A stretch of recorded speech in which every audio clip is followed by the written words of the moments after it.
تو اسے پولیس اور دیگر عدالتی بکھیڑوں سے جان چھڑانے کے لیے کسی تجربہ کار اور قابل وکیل کی خدمات درکار ہوتی ہیں۔ میں غلط تو نہیں کہہ رہا ہوں نا؟ نہیں، میں نے نفی میں گردن ہلائی۔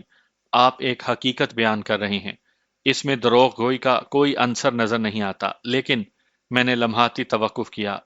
لیکن کریم بھائی، مجھے لگتا ہے کہ آپ کے ساتھ ان دونوں میں سے کوئی بھی صورت نہیں ہے، ہے نا؟ میں نے اس کی نفسیات اور گفتگو کے انداز کو دیکھتے ہوئے ایک تکا لگایا تھا، جو کسی تیر سے بھی زیادہ مؤثر ثابت ہوا، اور تیر بھی وہ جو ٹھیک نشانے پر جا کر بیٹھتا ہے۔ وہ اضطراری لہجے میں بولا، ہاشمی صاحب کا اندازہ بالکل درست ہے۔ آپ ایک تجربہ کار اور دور اندیش وکیل ہیں۔ مجھے امید ہے کہ آپ میرا مسئلہ ضرور حل کر دیں گے۔ میں بالکل ٹھیک جگہ پر آیا ہوں۔ یہ ہاشمی صاحب کون ذات شریف ہیں؟ میں نے چونک کر اس کی طرف دیکھا۔ ہاشمی صاحب میرے ایک ہمدرد اور مخلص دوست ہیں، اس نے جواب دیا۔ ادھر بند روڈ یعنی ایم اے جناح روڈ پر ان کی گھڑیوں کی ایک بہت بڑی دکان ہے، ہاشمی واچز۔ وہ لمحے بھر کے لیے متوقف ہوا، ایک گہری سانس کے بعد بولا، کچھ عرصہ پہلے ہاشمی صاحب کے کسی عزیز نے آپ کی مدد سے ایک کیس جیتا تھا۔ ہاشمی صاحب نے مجھے کہا ہے کہ میں اپنے مسئلے کے لیے آپ سے مشورہ کروں، لہٰذا میں آپ کے پاس آ گیا۔ میں نے ذہن پر زور ڈال کر اس کیس کے بارے میں سوچنے کی کوشش کی جس کا ذکر ابھی کریم بھائی نے کیا تھا، لیکن باوجود اس کوشش کے مجھے ہاشمی صاحب، ان کے کسی عزیز اور اس کیس کے حوالے سے کچھ یاد نہ آ سکا۔ چنانچہ میں نے اس کی آنکھوں میں دیکھتے ہوئے کہا، یہ ہاشمی صاحب کی مہربانی ہے کہ انہوں نے مجھے یاد رکھا۔ تو میں آپ کو بتا رہا تھا کہ بلکہ یہ تو آپ نے ہی گیس کر لیا ہے کہ میرا مسئلہ دیگر موکلین اور موکلات سے مختلف نوعیت کا ہے۔ وہ اپنی بات کو آگے بڑھاتے ہوئے بولا، دراصل میں ایک جذباتی اور معاشرتی سچویشن میں پھنس گیا ہوں، لہٰذا مجھے آپ کے قیمتی مشورے کی ضرورت ہے، ایک مؤثر اور تیر بہدف قانونی مشورے کی ضرورت۔ میں یہاں قانونی مشورے دینے کے لیے ہی بیٹھا ہوں کریم بھائی، میں نے بڑی رسان سے کہا۔ آپ اپنی پرابلم بیان کریں اور اس سے پہلے یہ بتائیں کہ آپ کس شعبہ زندگی سے تعلق رکھتے ہیں۔ میرا مطلب ہے کہ آپ کا ذریعہ معاش، کاروبار وغیرہ کیا ہے؟ کیا اس سے میرے مسئلے کی صحت یا صورت پر کوئی فرق پڑتا ہے؟ اس نے حیرت بھری نظروں سے دیکھا۔ کوئی فرق نہیں پڑتا۔ میں نے وقت کو ضائع ہونے سے بچانے کی کوشش کی۔ یہ دراصل میں خالصاً اپنی معلومات کے لیے پوچھ رہا ہوں۔ خیر، آپ مجھے اپنے کسی مسئلے کے بارے میں بتا رہے تھے۔ جی ہاں، اس نے اسبات میں گردن ہلائی اور سلسلہ کلام بڑھایا۔ وکیل صاحب، آپ نے فرمایا ہے کہ آپ یہاں بیٹھ کر لوگوں کو قانونی مشورے دیتے ہیں، لیکن میرے مسئلے کی خاطر آپ کو بنفس نفیس متحرک ہونا پڑے گا۔ آپ کی عملی چارہ جوئی ہی میری مشکل کو حل کر کے ایک قیمتی انسانی جان کی آخری گھڑیوں کو آسان بنا سکتی ہے۔ کریم بھائی کے آخری جملوں نے مجھے چونکنے پر مجبور کر دیا۔ پتہ نہیں وہ کس قیمتی انسانی جان کی آخری ساعتوں کا ذکر کر رہا تھا۔ میں نے بھی پوچھنا ضروری نہیں سمجھا اور اس کے مسئلے کی روح تک محدود رہتے ہوئے کہا، ظاہر ہے قانونی معاملات میں صرف مشوروں سے کام نہیں چلتا۔ ایک وکیل کو تھانے کچہری کے سارے بکھیڑے نمٹانا پڑتے ہیں۔ جو پارٹی بھی مجھے اپنا وکیل کرتی ہے، اس کی حمایت اور سرخ روئی کے لیے مجھے عدالت میں اس کی وکالت کرنی پڑتی ہے۔ یہ میرا اخلاقی فرض اور اس پیشے کا تقاضا بھی ہے، لیکن ابھی تک… میں نے تھوڑا توقف کیا، پھر اضافہ کیا، کریم بھائی، ابھی تک آپ نے اپنے شغل کے بارے میں نہیں بتایا۔ میں ایک چھوٹا سا کاروبار کرتا ہوں، وہ ٹھوس انداز میں بولا۔ پلازا کے علاقے میں میری 3 شاپس ہیں، 2 آٹو اسپیئر پارٹس کی اور ایک ٹائروں کی۔ یہی میرا شغل ہے اور یہی ذریعہ روزگار۔ میں گلشن اقبال کے ایک صاف ستھرے اور پوش بلاک میں رہتا ہوں۔ میرا گھر 2 منزلہ ہے جو 200 گز کے پلاٹ پر بنا ہے۔ وہ لمحے بھر کے لیے تھما، ایک افسردہ سی سانس خارج کی اور بات کے تسلسل کو جاری رکھا۔ لیکن میں اپنا جو مسئلہ آپ کے پاس لے کر آیا ہوں، اس کو حل کرنے کے لیے آپ کو عدالتوں کے چکر نہیں کاٹنا پڑیں گے، بلکہ کسی بھی طرح کوئی بھی ترکیب یا حکمت لڑا کر اسے عدالت سے باہر ہی حل کرنا ہوگا۔ اس سلسلے میں میرا ذہن تو بالکل کام نہیں کر رہا، اسی لیے میں آپ کے پاس آیا ہوں۔ جتنا بھی خرچہ ہو میں دینے کو تیار ہوں، بس میرا مقصد حاصل ہونا چاہیے۔ میں نے اس کے خاموش ہونے پر کہا، کریم بھائی، میری ہمیشہ سے یہ کوشش رہی ہے کہ جو کیس مصالحت اور افہام و تفہیم سے حل ہو سکتا ہے، اس کے لیے عدالت تک جانے سے گریز کیا جائے۔ اس طرح دونوں پارٹیوں کا وقت اور پیسہ برباد ہونے سے محفوظ رہتا ہے۔ یقین کریں میں نے درجنوں کیس اسی آفس میں بیٹھے بیٹھے نمٹائے ہیں۔ اللہ آپ کا بھلا کرے، وہ دعائیا انداز میں بولا۔ وکیل صاحب، آپ میری بیوی کی مشکل کو آسان کر دیں تو یہ آپ کا مجھ پر بہت بڑا احسان ہوگا۔ آپ کی بیوی کی مشکل؟ میں نے الجھن زدہ نظروں سے کریم بھائی کی طرف دیکھا۔ وکیل صاحب، نورین کو کینسر ہے۔ اس کی آواز بھر آ گئی۔ نورین غالباً آپ کی بیوی کا نام ہے؟ میں نے تشویش بھرے لہجے میں پوچھا۔ جی، میں اسی کی بات کر رہا ہوں، وہ پزمردہ لہجے میں بولا۔ میں نے کہا، کریم بھائی، اگر آپ کی وائف کو کینسر ہے تو ایک وکیل اس سلسلے میں کیا کر سکتا ہے؟ آپ اسے کسی تجربہ کار آنکولوجسٹ یعنی ماہر مرض سرطان کو کیوں نہیں دکھاتے؟ اس کا تو باقاعدہ علاج ہونا چاہیے۔ پچھلے چند سال سے نورین کا باقاعدہ ہی علاج ہو رہا ہے وکیل صاحب، وہ دکھی لہجے میں بولا۔ وہ عالمی شہرت کے ایک کینسر اسپیشلسٹ کے زیر علاج ہے، لیکن آپ تو جانتے ہی ہیں کینسر کتنا خطرناک اور موذی مرض ہے۔ ہاں، میں اچھی طرح جانتا ہوں، میں نے گہری سنجیدگی سے کہا، لیکن بتائیں کہ میں اس سلسلے میں نورین کی کیا مدد کر سکتا ہوں؟ میں تو بے گناہ ملزموں کے لیے عدالت کے کمرے میں فائٹ کرتا ہوں، کوئی ڈاکٹر تو ہوں نہیں کہ جو کینسر کے مریض کا علاج یا علاج کے حوالے سے کوئی عملی تعاون کر سکوں۔ اگر آپ فیصل کو بچا لیں تو نورین کی مشکل میں بڑی حد تک کمی واقع ہو جائے گی۔ اب وہ کہیں اور کی کوڑی لے آیا تھا۔ فیصل والے معاملے نے اس کی تکلیف میں کئی گنا اضافہ کر دیا ہے۔ میں جانتا ہوں وہ اب زیادہ دن تک جی نہیں سکے گی، مگر میری خواہش ہے کہ اس کی جتنی بھی سانسیں باقی بچی ہیں وہ آسانی اور آرام سے پوری ہو جائیں۔ اس کا دل ہر وقت فیصل میں اٹکا رہتا ہے۔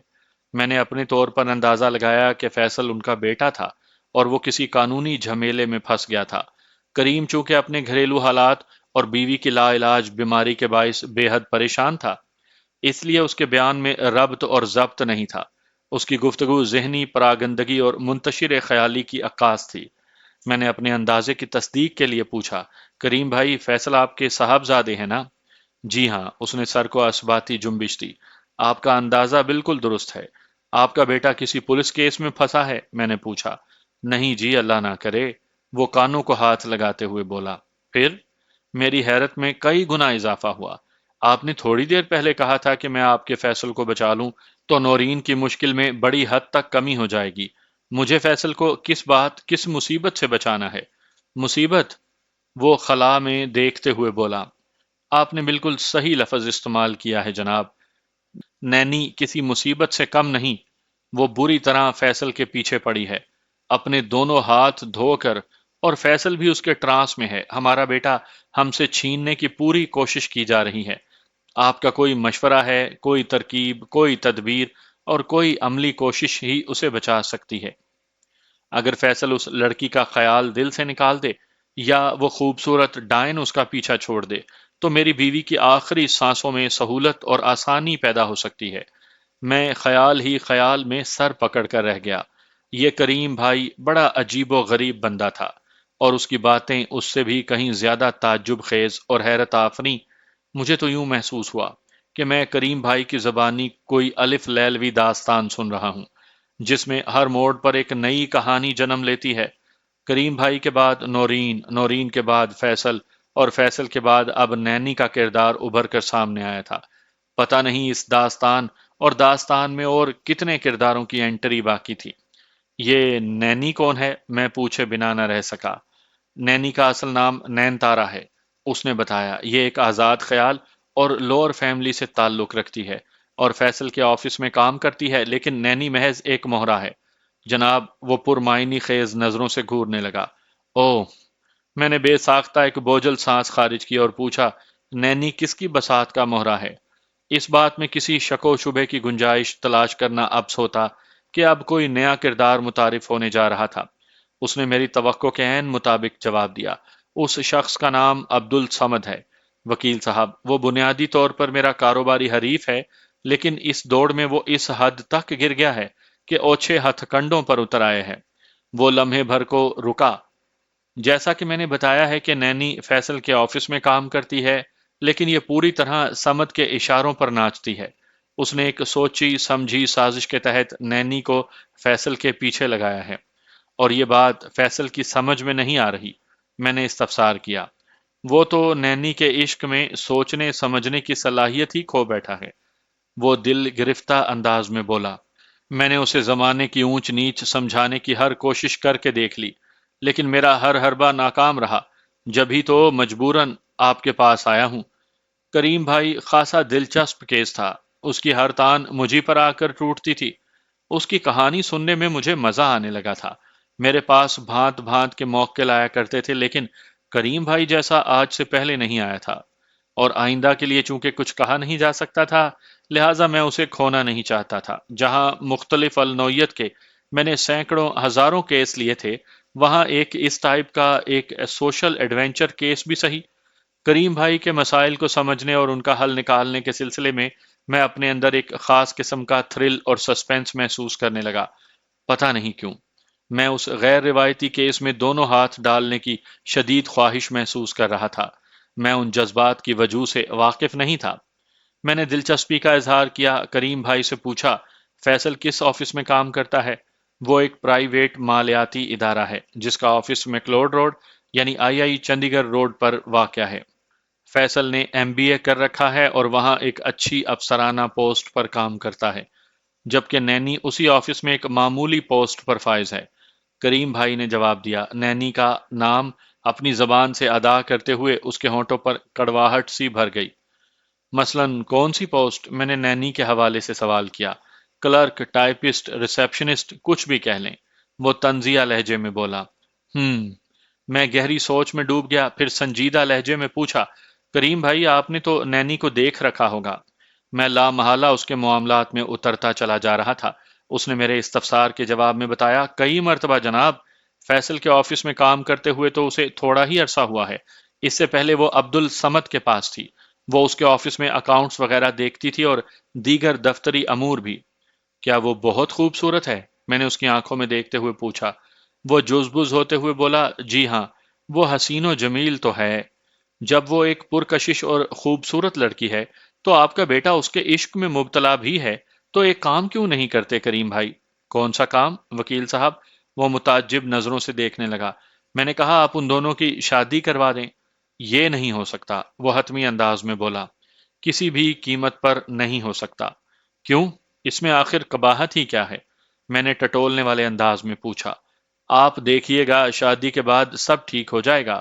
وہ دونوں ایک دوسرے کو پسند کرتے ہیں، یہی محبت اور چاہت تمام مسائل کو حل کر دے گی۔ وکیل صاحب ایسی غضبناک باتیں نہ کریں جناب، وہ تشویشناک لہجے میں بولا۔ میری بیوی کی حالت بہت نازک ہے۔ یہ خبر سنتے ہی وہ جملہ ادھورا چھوڑ کر معنی خیز انداز میں خاموش ہو گیا۔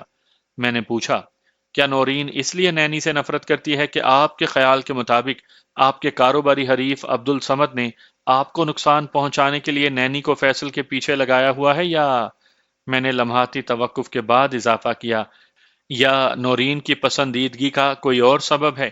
وہ چند لمحوں تک متذبذب نظروں سے مجھے دیکھتا رہا، پھر ٹھہرے ہوئے لہجے میں بولا، وہ بات دراصل یہ ہے کہ فیصل کی منگنی ہو چکی ہے۔ نورین کی بیماری کی وجہ سے شادی میں تاخیر ہے۔ جب وہ منگنی شدہ ہے تو پھر نینی کی محبت میں کیوں گرفتار ہے؟ میں نے الجھن اور حیرت کے ملے جلے تاثرات سے کریم بھائی کی طرف دیکھا۔ لگتا ہے اس کا دماغ خراب ہو گیا ہے، وہ بے ساختہ بولا، اور یہ سب نینی ہی کا کیا دھرا ہے۔ لیکن مجھے تو کچھ اور ہی محسوس ہوتا ہے، میں نے تشویشناک انداز میں کہا۔ کیا وکیل صاحب؟ وہ متوحش نظروں سے دیکھنے لگا۔ میں نے اپنے خیالات کی ترجمانی میں صاف گوئی کا مظاہرہ کیا۔ میں سمجھتا ہوں کہ فیصل اپنی منگنی کو مسترد کر چکا ہے۔ یہ ناممکن ہے۔ وہ دیدے پھاڑ کر دیکھنے لگا۔ میں نے اسپاٹ آواز میں کہا، اگر میری بات کا یقین نہ آ رہا ہو تو آپ اس سلسلے میں فیصل سے بات کر کے دیکھ لیں۔ اگر وہ اپنی منگنی کو تسلیم کر رہا ہوتا تو یہ اقدام اٹھا ہی نہیں سکتا تھا۔ ماشاءاللہ وہ اعلیٰ تعلیم یافتہ اور سمجھدار شخص ہے۔ آپ نے ٹھیک کہا، وہ اعلیٰ تعلیم یافتہ اور سمجھدار تو ہے، لیکن اس وقت اس کا دل اور دماغ نینی کی مٹھی میں ہے، جو عبد الصمد کے اشاروں پر ناچتی ہے۔ کریم بھائی کے لہجے میں گہری تشویش پائی جاتی تھی۔ فیصل کی ہم نے جہاں منگنی کی ہوئی ہے، وہ بہت ہی عزت دار لوگ ہیں وکیل صاحب، اور وہ لڑکی خاص طور پر نورین کی اولین ترجیح اور پسند ہے۔ رخسانہ کی والدہ نورین کی بہت ہی گہری دوست ہے۔ آپ اس جذباتی تعلق کو اچھی طرح سمجھ سکتے ہیں۔ وہ بولتے بولتے رکا، ایک تھکی ہوئی سانس خارج کی، پھر پر اسرار انداز میں بولا، ابھی تک تو رخسانہ اور اس کے والدین کو نینی والے معاملے کی خبر نہیں۔ سوچیں اگر یہ آگ ادھر پہنچ گئی تو کیا ہوگا؟ ایسے معاملات زیادہ عرصے تک نہیں چھپ سکتے۔ اس کے علاوہ نینی فیصل کو الٹی سیدھی پٹیاں بھی پڑھا رہی ہے۔ وہ اسے ہمارے خلاف کرنے کی پوری کوشش کر رہی ہے۔ وہ ہم پر بھی شک کرنے لگا ہے۔ وہ اچانک جملہ ادھورا چھوڑ کر خاموش ہوا تو میں نے پوچھا، کس قسم کا شک؟ یہ شک کہ ہم اس کے سگے ماں باپ نہیں۔ کیا مطلب؟ میں نے حیرت سے اس کی طرف دیکھا۔ میں غلط نہیں کہہ رہا وکیل صاحب، مجھے یقین نہیں آ رہا، میں نے نفی میں گردن جھٹکتے ہوئے کہا۔ اگر نینی ایسی کوئی کوشش کر بھی رہی ہے تو فیصل کو کیا ہو گیا ہے؟ وہ آپ لوگوں کو اپنے سگے والدین کیوں نہیں سمجھتا؟ نینی کے پاس ایسی کون سی دلیلیں ہیں جو فیصل اس پر یقین کرنے کو تیار ہو گیا؟ دراصل عبد الصمد ایسے طریقے سے یہ کھیل کھیل رہا تھا کہ حالات اس کی مرضی کے مطابق بنتے جا رہے ہیں۔ وہ وضاحت کرتے ہوئے بولا، سمد بہت ہی کایاں اور منتقم المزاج شخص ہے جناب۔ کچھ بھی ہے، مگر میں یہ ماننے کو تیار نہیں ہوں کہ ایک ایسا شخص جو آپ کی اولاد ہو، آپ نے اسے پال پوس کر بڑا کیا ہو، نہ صرف بڑا کیا ہو بلکہ اسے اعلیٰ تعلیم بھی دلائی ہو، وہ کسی کے بہکاوے میں آ کر اپنی ماں اور باپ کو سوتیلا سمجھنے لگے۔ میں نے بے یقینی سے کریم بھائی کی طرف دیکھتے ہوئے کہا، میں نہیں مان سکتا، ایسا تو صرف فلموں اور ناولوں وغیرہ میں ہوتا ہے، حقیقی زندگی میں اس کی کوئی گنجائش نہیں۔ وہ بات یہ ہے جناب کہ اس میں فیصل بیچارے کا کوئی قصور نہیں۔ وہ ہچکچاہٹ آمیز انداز میں بولا، قصور نہیں؟ کیا مطلب؟ میں نے اکھڑے ہوئے لہجے میں پوچھا۔ حقیقت یہی ہے، وہ سادہ سے لہجے میں بولا، اسی لیے میں حد سے زیادہ پریشان ہوں اور اس مسئلے کے حل کے لیے آپ کے پاس آیا ہوں۔ یعنی آپ تسلیم کرتے ہیں کہ فیصل آپ کا سگا بیٹا نہیں؟ میں نے قدرے درست انداز میں سوال کیا۔ آپ اس کے ستیلے والدین ہیں؟ اس نے اسبات میں گردن ہلائی اور مجھے اپنی زندگی کے اس نازک اور حساس پہلو سے آشنا کرنے لگا۔ میں حیرت اور دلچسپی سے اس کی داستان سنتا چلا گیا۔ کریم بھائی نے زندگی کے بہت سارے نشیب و فراز دیکھ رکھے تھے۔ اس نے اپنی عملی زندگی کا آغاز زیرو سے کیا تھا۔ وہ اچھے وقتوں کا میٹرک پاس تھا۔ یہ وہ زمانہ تھا کہ ابھی تعلیم اتنی بے وقت نہیں ہوئی تھی۔ میٹرک پاس انسان کو بہت پڑھا لکھا، سمجھدار اور عاقل و بالغ انسان سمجھا جاتا تھا۔ آج کی طرح کا حال نہیں تھا کہ کسی اسٹوڈنٹ کو انگلش میں خط یا درخواست لکھنے کے قابل بننے کے لیے کم از کم ماسٹرز کرنا پڑتا۔ آپ میری اس بات کو طنز سمجھیں یا اظہار حقیقت یا غلط بیانی یا جو جی میں آئے سمجھتے رہیں، لیکن حقیقت سے آنکھیں چرانے سے حقائق بدل نہیں جایا کرتے۔ اور حقائق یہ ہیں کہ آج کل کے بہت سے ماسٹرز کو واقعی انگلش میں چار درست جملے لکھنا نہیں آتے۔ میں انگلش کو کوئی معیار بنا کر پیش کرنے کی کوشش نہیں کر رہا ہوں۔ میں نے جن مخصوص ماسٹرز کا حوالہ دیا ہے وہ ریاضی، جنرل نالج اور سائنس وغیرہ کے مضامین میں بھی اتنے ہی قابل مذمت ہیں جو حال ان کا انگلش میں ہے، اور یہ ہمارے ملک اور یہاں کے تعلیمی نظام کا المیہ ہے۔ وقت گزرنے کے ساتھ ساتھ یہ المیہ شدید سے شدید تر اور سنگین سے سنگین ترین ہوتا جا رہا ہے۔ میں، آپ اور ہمارے جیسا کوئی اور شخص کچھ نہیں کر سکتا، کیونکہ یہ کرنا اور وہ ہونا جن لوگوں کے ہاتھوں میں ہے، انہوں نے ایک پڑھے لکھے پاکستانی کا تعلیمی حلیہ کچھ اس طرح کا بنا رکھا ہے۔ جو شخص اردو کا ایک پیرا پڑھ، لکھ اور بول سکتا ہو، وہ پڑھا لکھا پاکستانی شہری تصور کیا جائے گا۔ دوسری جانب دنیا میں بعض ایسے ممالک بھی ہیں جہاں کے عوام 100% پڑھے لکھے ہیں، اور ان پڑھے لکھے افراد کا تعلیمی معیار کم از کم گریجویٹ سے شروع ہوتا ہے۔ کریم بھائی نے نوکری کے بجائے بزنس میں ہاتھ ڈالا اور دن دگنی رات چگنی ترقی کرتا چلا گیا۔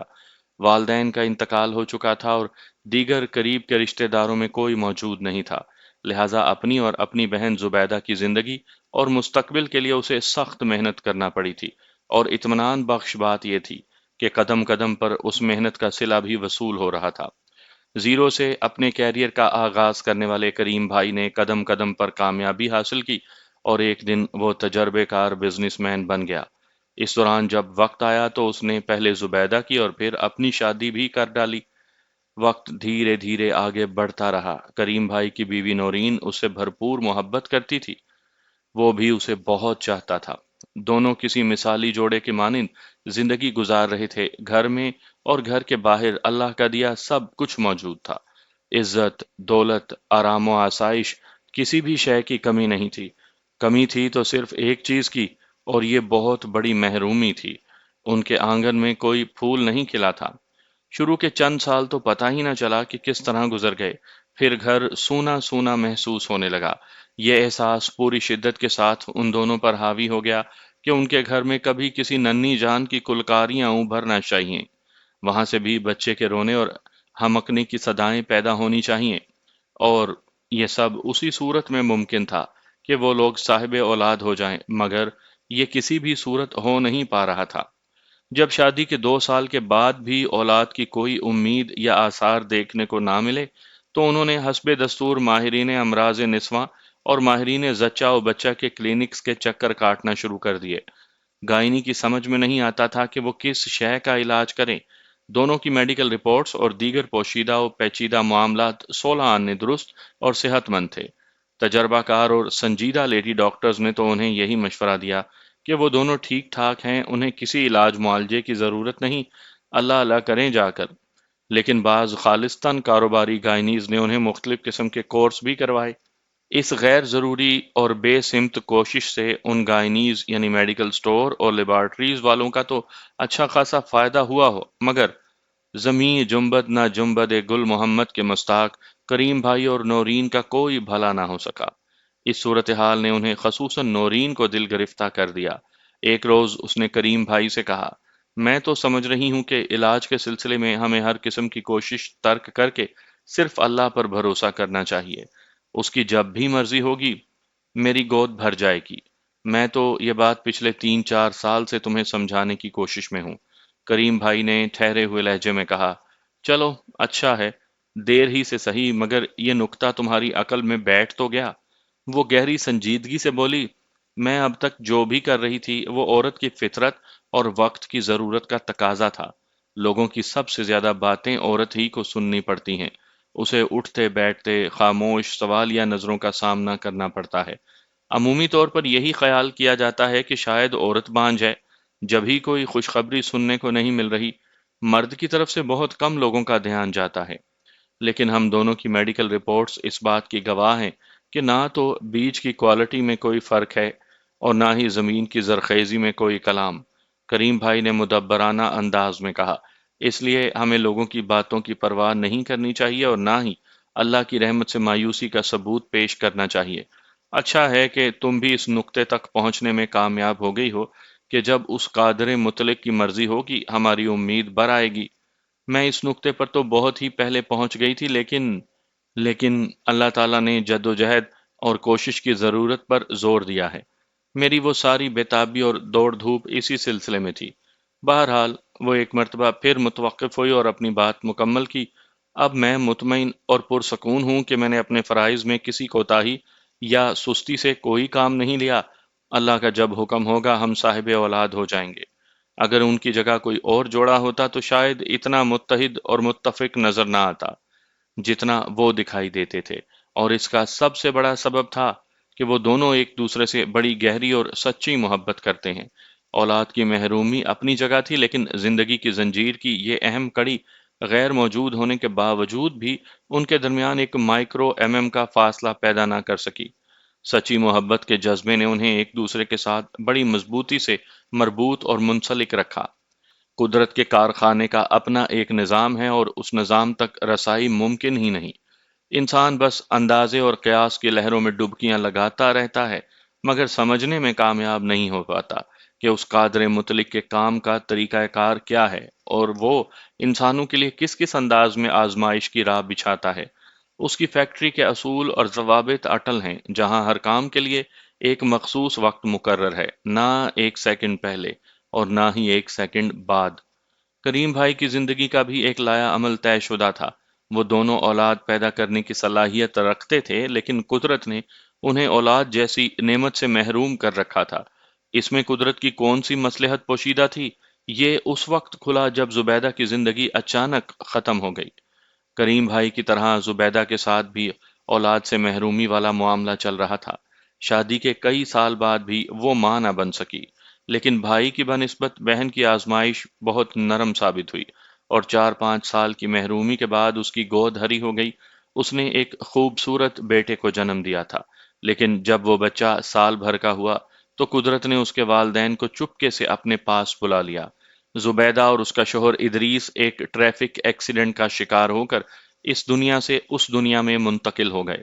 بچے کو جینا تھا، لہٰذا وہ خوش قسمتی سے اس خطرناک حادثے کے وقت اپنے ماں باپ کے ساتھ نہیں تھا۔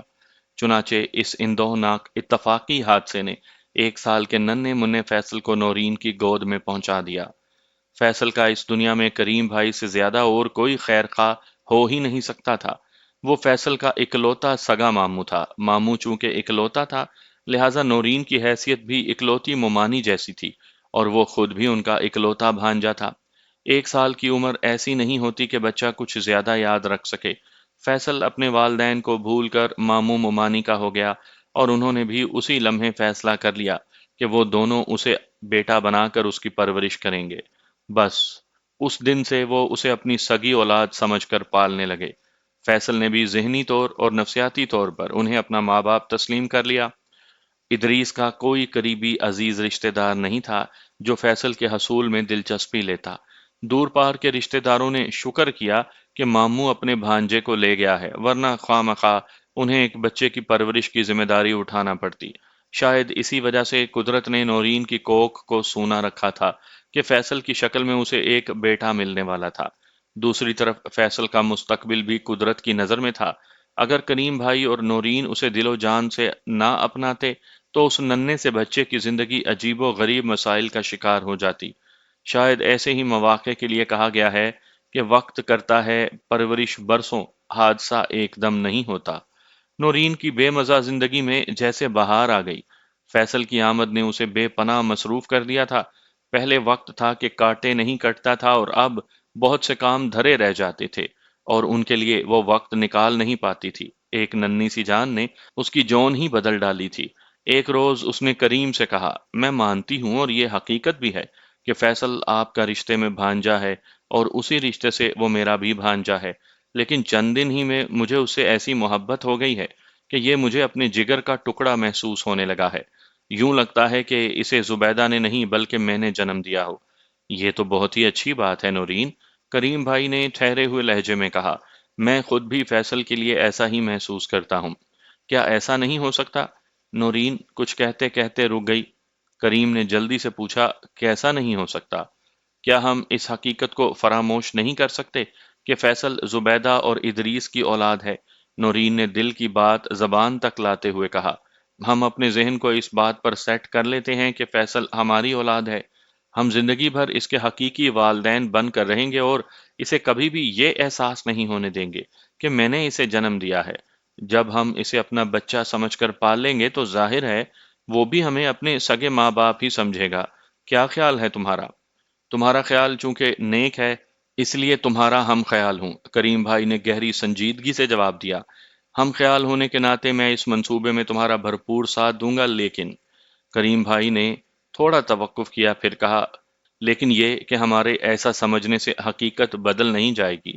وہ ٹھہرے ہوئے لہجے میں بولا، بہرحال ہم حتی الامکان کوشش کریں گے کہ خود کو اس کے حقیقی والدین ثابت کر سکیں۔ آگے اللہ کی جو مرضی۔ ایک کام کرتے ہیں کریم، نورین نے پرسوچ انداز میں کہا۔ کریم نے پوچھا، تمہارے ذہن میں اب کون سی بات آئی ہے؟ ہم نازم آباد میں رہتے ہیں، وہ وضاحت کرتے ہوئے بولی، اور فیصل کے چند ددیالی رشتہ دار ادھر بفر زون میں رہائش پذیر ہیں۔ اگرچہ انہوں نے فیصل کے حصول کے لیے کوئی چارہ جوئی کی ہے اور نہ ہی ایسی کوئی دلچسپی ظاہر کی جس سے واضح ہوتا کہ انہیں اس بچے سے کوئی مطلب ہے، لیکن مستقبل میں اگر کسی کو فیصل کا خیال آ گیا تو ہمارے لیے بڑی مشکل ہو جائے گی۔ میں کسی بھی قیمت پر اسے کھونا نہیں چاہتی، لہٰذا وہ تھوڑی دیر کے لیے رکی، پھر اپنی بات مکمل کی۔ ہمیں فوری طور پر اپنی رہائش تبدیل کر لینی چاہیے تاکہ کبھی کوئی ہم تک رسائی حاصل کرنے میں کامیاب نہ ہو سکے۔ کریم تھوڑی دیر کے لیے گہری سوچ میں ڈوب گیا، پھر تشویشناک لہجے میں بولا، میرا سارا کاروبار ادھر کراچی میں پھیلا ہوا ہے۔ فوری طور پر تو یہ سب کچھ چھوڑ چھاڑ کر کہیں شفٹ ہونا آسان نہیں۔ میں رہائش تبدیل کرنے کی بات کر رہی ہوں، نورین نے ٹھہرے ہوئے لہجے میں کہا، کراچی چھوڑ کر کسی اور ضلع میں بسنے کو نہیں کہہ رہی۔ اوکے، وہ اطمینان بھرے انداز میں بولا، یہ کیا جا سکتا ہے۔ پھر ایک ماہ کے اندر ہی کریم بھائی نے رہائش کی تبدیلی کا بندوبست کر لیا۔ اس نے نہایت ہی خاموشی کے ساتھ نازم آباد کو خیر باد کہا اور گلشن اقبال منتقل ہو گیا۔ یہ شفٹنگ اتنی احتیاط کے ساتھ اور چپ چاپ کی گئی تھی کہ اس کے نازم آباد والے پڑوسیوں کو بھی خبر نہیں تھی کہ وہ کہاں جا رہے ہیں۔ یہ تمام احتیاطی تدابیر اس لیے اختیار کی گئی تھیں تاکہ فیصل کی ددیال کا کوئی آدمی پوچھتے پاچھتے سراغ لگاتے ان تک نہ پہنچ جائے۔ نورین فیصل کی سگی ماں نہیں تھی، لیکن سگی ماں سے بڑھ کر حفاظتی انتظامات اور پیش بندیاں کر رہی تھی۔ کریم بھی اس مرحلے پر یہ سوچ کر مطمئن ہو گیا تھا کہ جب وہ رہائش بدل کر کسی نئے علاقے میں چلے جائیں گے تو فیصل کی ددیال کی طرف سے کوئی انہیں ڈھونڈ نہیں سکے گا۔ لیکن وہ بھول گیا تھا کہ جب یہ پوری دنیا ہی بہت چھوٹی ہے تو پھر کراچی شہر کی کیا حیثیت۔ انہوں نے رہائش تبدیل کی تھی، لیکن کریم کا بزنس ہنوز اسی جگہ پر تھا، کیونکہ چلتے ہوئے بزنس کو مارکیٹ سے اٹھا کر کہیں اور لے جانا سخت بے وقوفی تھی۔ پلازا کا علاقہ اس کام کے حوالے سے کسی گولڈ مارکیٹ سے کم نہیں تھا۔ چند روز کے بعد کریم بھائی نے ایک ایسے آدمی کو مارکیٹ میں دیکھا جو زبیدہ کی سسرال سے تعلق رکھتا تھا، لیکن یہ دور پار کا ہی رشتہ دار تھا۔ زبیدہ کے شوہر ادریس سے اس کی کوئی قریبی رشتہ داری نہیں تھی۔ مذکورہ شخص بھی آٹو سپیئر پارٹس اور ٹائرز وغیرہ کا کام کر رہا تھا۔ کریم بھائی سے کبھی کبھار اس کی ملاقات ہو جاتی تھی، لیکن اس شخص نے کبھی فیصل کا حوالہ دیا اور نہ ہی اس کے بارے میں کبھی گفتگو کی۔ اس صورتحال نے کریم بھائی کو اور بھی مطمئن کر دیا تھا۔ وقت اپنی مخصوص رفتار سے آگے بڑھتا رہا اور اس رفتار کے ساتھ ہی کریم بھائی بھی ترقی کرتا چلا گیا۔ اسپیئر پارٹس کی ایک سے دو دکانیں ہوئیں اور گاڑیوں کے ٹائرز وغیرہ کا بزنس بھی پھولتا پھلتا چلا گیا۔ کریم بھائی نے اپنے بزنس میں انویسٹمنٹ کے علاوہ پراپرٹی کے کام میں بھی ہاتھ ڈال دیا اور پلاٹس وغیرہ کی خرید و فروخت کرنے لگا، تاہم یہ اس کا پارٹ ٹائم بزنس تھا۔ اس کی اصل توجہ تو پلازا والی دکانوں پر مرکوز تھی۔ کسی نے بالکل سچ کہا ہے کہ پیسہ پیسے کو کھینچتا ہے۔ پہلا لاکھ، اس زمانے کے لحاظ سے کہہ رہا ہوں، جمع کرنا مشکل ہوتا ہے۔ اس کے بعد تو یہ لاکھ خود ہی لاکھوں کروڑوں کو دعوت دے کر اپنے پاس بلاتا ہے، اور بزنس مین لاکھ سے کروڑ اور کروڑ سے ارب پتی ہوتا چلا جاتا ہے۔ یہی صورتحال کریم بھائی پر بھی صادق آتی تھی۔ رفتہ رفتہ پلاٹس کی خرید و فروخت کے علاوہ اس نے فلیٹس کی شکل میں بھی پراپرٹی بنانا شروع کر دی۔ واضح رہے کہ زیر نظر واقعہ آج سے کوئی تقریباً 50-60 سال پہلے کا ہے۔ دوسری جانب فیصل کی پرورش، تعلیم اور نگہداشت پر بھی دونوں میاں بیوی کی گہری نظر تھی۔ ان شعبوں میں فیصل کو کسی قسم کی کمی یا محرومی کا احساس نہیں ہوا اور اس نے مختلف نوعیت کے تعلیمی مدارج طے کرتے ہوئے بالآخر MBA کر لیا۔ کریم بھائی کی خواہش تو یہی تھی کہ فیصل اس کے بزنس کو سنبھالے۔ اس نے بزنس پڑھا تھا، لہٰذا اس شعبے میں کریم بھائی سے زیادہ آسانی سے ترقی کر سکتا تھا، لیکن اس نے اپنی فیصلہ نما خواہش کو فیصل پر تھوپنے کی کوشش نہیں کی، کیونکہ وہ بیٹے کی مرضی اور رجحان کو اچھی طرح جانتا اور سمجھتا تھا۔ فیصل چاہتا تھا کہ وہ کچھ عرصہ کسی بڑے ادارے میں کام کرے گا، اس کے بعد اپنا انڈیپینڈنٹ بزنس سیٹ کرے گا۔ کریم بھائی کے پاس دولت کی کوئی کمی نہیں تھی اور وہ تنگ دل اور تنگ نظر بھی نہیں تھا، لہٰذا وہ فیصل سے تعاون کے لیے تیار تھا۔ فیصل اپنی پسند کے بزنس کے لیے اس سے جتنی بھی دولت مانگتا وہ کبھی انکار نہ کرتا۔ فیصل تو ان کی زندگی کا آخری سہارا، ان کی آنکھوں کا تارا تھا۔ فیصل نے MBA کر لیا اور ایک معروف مالیاتی ادارے میں ملازم بھی ہو گیا، لیکن اس سے پہلے اور اس دوران میں چند ایسے واقعات بھی رونما ہوئے جو غیر معمولی ہونے کے ساتھ ساتھ اذیت ناک بھی تھے۔ فیصل اپنی تعلیم کے آخری مراحل میں تھا کہ نورین بیمار ہو گئی۔ یہ بیماری جب دنوں ہفتوں سے آگے بڑھ کر مہینوں میں داخل ہوئی تو اسپیشلسٹ وغیرہ کو اپروچ کیا گیا۔ تب مختلف نوعیت کے ٹیسٹ کے بعد پتا چلا کہ نورین کو بریسٹ کینسر ہے۔ اس زمانے میں سرطان کے بہت کم کیسز ریکارڈ پر آتے تھے، بلکہ یوں کہا جائے تو زیادہ مناسب ہوگا کہ پاکستان میں یہ مرض ابھی نیا نیا متعارف ہوا تھا، اور ظاہر ہے آج کل کی طرح علاج اور معالجے کی سہولیات بھی میسر نہیں تھی۔ جہاں تک علاج کے اخراجات کا تعلق ہے تو زمانہ وہ ہو یا یہ، ہمیشہ یہ مہنگا ترین ہی رہا ہے۔ کریم بھائی کے پاس دولت کی کوئی کمی نہیں تھی، لہٰذا اس نے بیوی کے علاج کے لیے پیسہ بقول شخص سے پانی کی طرح بہانا شروع کر دیا۔